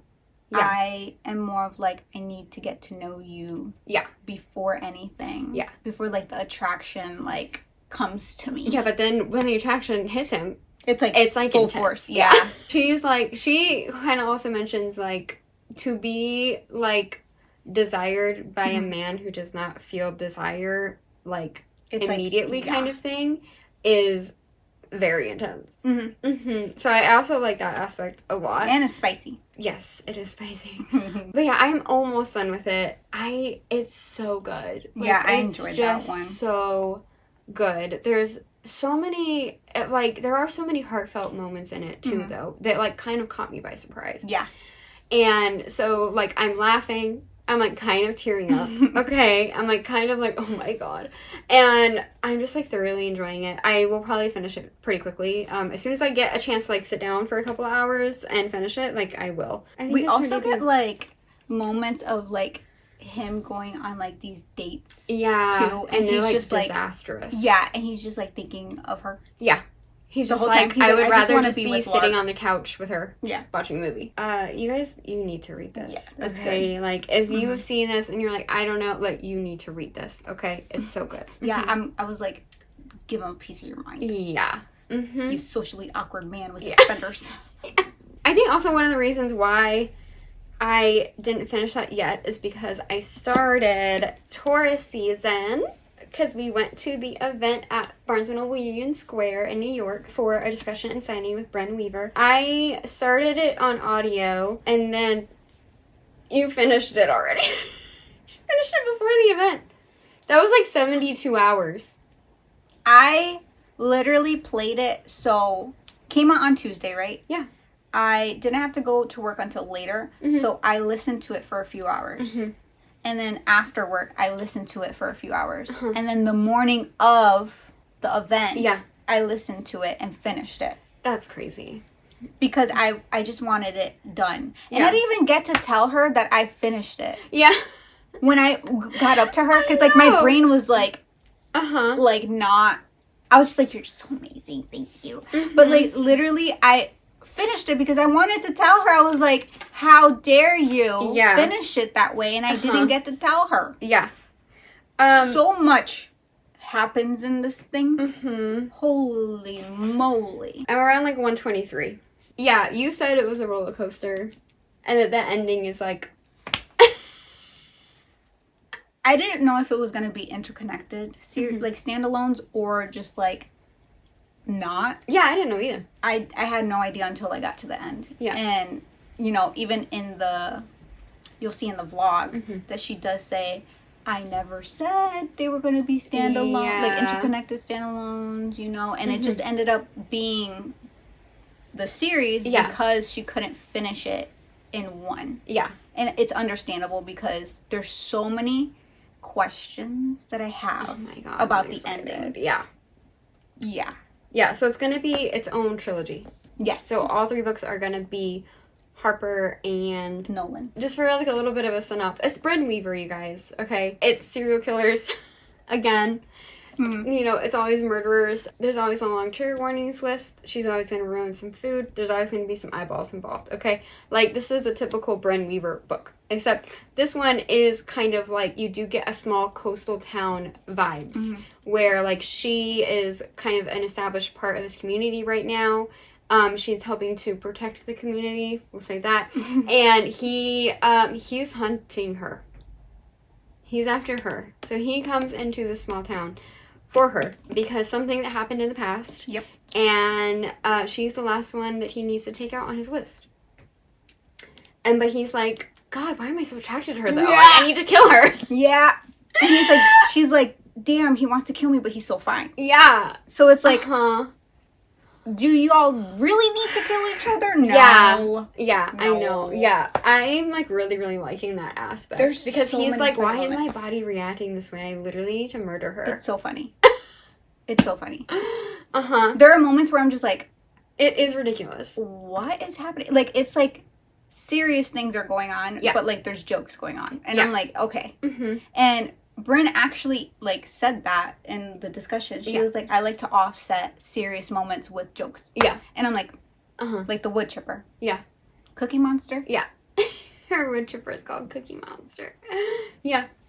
She has a raven that, like, is her, like, friend and, like, kind of, like, speaks back to her and she feeds it and stuff. His name's Morpheus.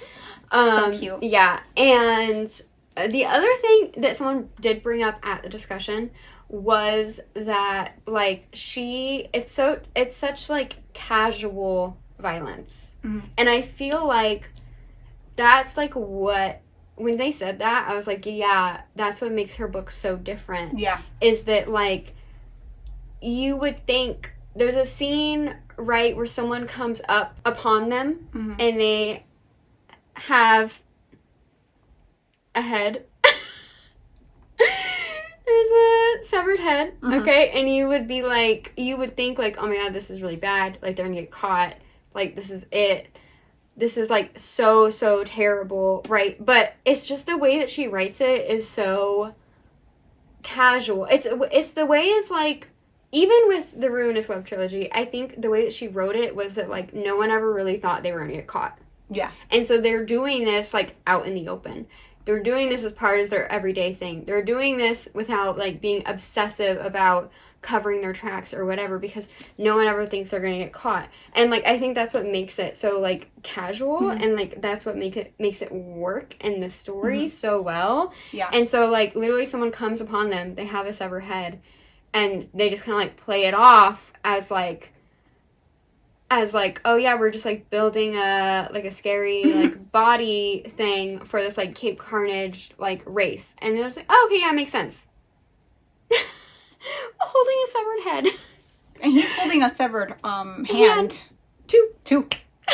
And it's like, he's like, yeah, like, they're just, like, and she's like, and then the other girl's like, oh, where'd you get the blood? Did you get it from this place? And he's like, yeah, and she's like, yeah, it stains, just be careful. Yeah, it's not good fake blood, like, come on. And they're just like, It is so funny. Yeah, I can't. The whole thing is built around Cape Carnage, the small town, and, like, Cape Carnage's whole thing is built on, like, carnage, basically, like, touristy kind of events, like, spooky things, you know, that kind of thing. It's just there's such a unique setting. You haven't gotten there, but there's so many, like subplots going on. Yeah. That towards the end we kind of find out a few of them, and we're just like, what? We are meeting a lot of characters. Yeah. Yeah. Okay. Interesting. I'd keep an eye on certain ones. There's a lot. There's a lot of characters. I was like, what? Yeah. What? If you like Bryn, you gotta read it. One of my favorite things is that, like, alright, so he went to hunt her down, right?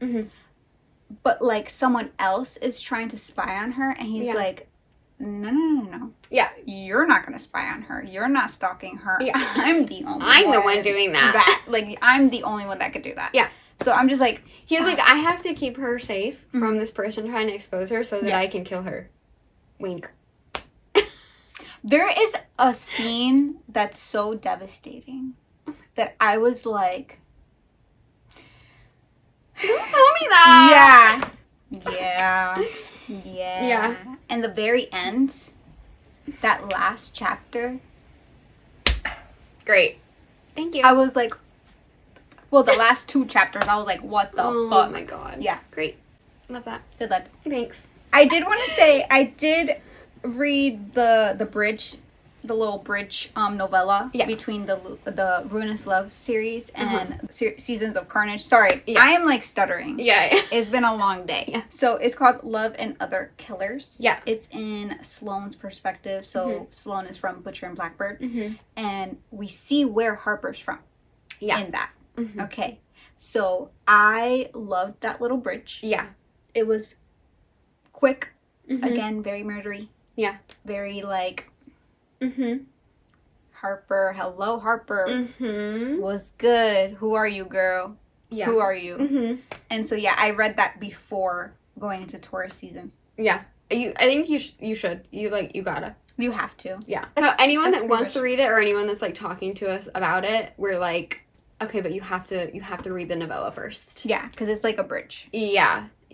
So you absolutely should. And Bren was saying too that like basically she was writing these because she was like, what happened to that girl? Like she couldn't get out of her mind. And so she was like, yeah, I'm gonna have to write her story. And book 2 is already written. Yes, I was so excited about that. Yes. Okay, I'm so happy, especially because you said it ended that way. And I was like, so I'm really, really happy that book 2 is already done. Okay? Pump them out for us, Bren. Please. Please. Reading Morbidly Yours, listening to Taurus season. On KU, I am on book 3. Oh, I didn't even talk about book 2. I'm on book 3 of The Citrus Cove by Cleo Evans. So I did also read book 2 already. Book 2 is really hard to talk about without giving spoilers. Okay. So I'm just gonna... It's dealing with the aftermath of book 1. Okay. I will say it's I think it's MFM. Her boyfriends are boyfriends. Yeah. I need to read this. Yeah. I think there's different orders to do it where it represents the different relationships, and I don't remember what it is. But her boyfriends are boyfriends. They both are into her too. Okay. It's one big happy throuple. Yeah. So that one was so good. Okay. And then this one, it's not really dealing with that whole situation that was book 1 and 2. This one is called Hidden Roots, and it's dealing with the friend, the very, very grumpy eldest brother, okay, that like absolutely hates her fucking guts. But he knows all 3 of the types of perfume that she wears, and he has a favorite one, and he knows exactly what scent it is. And he's obsessed. Yeah. I love when they're obsessed. Dude, this one is like killing me. Okay, this is the one where I'm like, you need to read this series because this one is amazing so far. Her like ex-husband comes into town to like cause issues for her. She's like, oh well, this is my boyfriend, this guy that like literally hates me, whatever, but whatever. Okay. And she's like, okay, here's my boyfriend.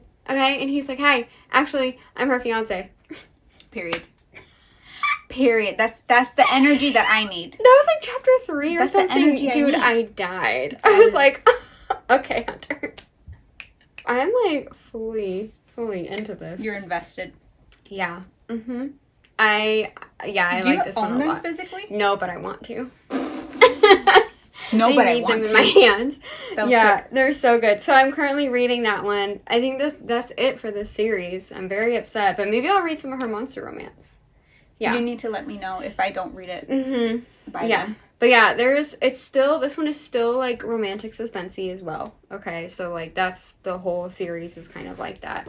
But yeah, it's so good so far. We already had like, I don't know if I want to talk about it because it's so good. I already had like a scene, kind of like really early on, right? So he puts up security cameras in her house, and he was like, "Oh, you would like it if someone watched you, huh?" And she was like, "Yeah." And so she's like, "I'm just gonna like bring my toys out to the living room," and he's like, "I'm just gonna check the camera." Hey yo. And he's like, no, I can't do this. Like this is like crossing a line. And he's just like, okay, but I'm just gonna watch. That is so funny. This is hitting so many good points for me. Okay. This, I feel like, is going to be 5 out of 5. What is on our TBR for spooky season, October? Well, we are going to announce the book chats. Our October book chats is... Blood on Her Tongue, Johanna van Veen. We're doing this one because you had it. Okay, I think I bought it and then I saw that you had it. Mm-hmm. I'm not a horror person, okay, but I saw this one. Mm-hmm. Mainly, like, I'm going to be so honest right now. Mainly that it looks like there's, like, blood dripping down from the top of the book. It's so cool. And I do feel like it's a little maybe, like, feminine ragey, something like that. And it's also, so it's the Netherlands 1887 as well. So, I did buy it. And then I saw that you had it. And then I was like, oh, the one horror book that I have. We should talk about it. Yeah,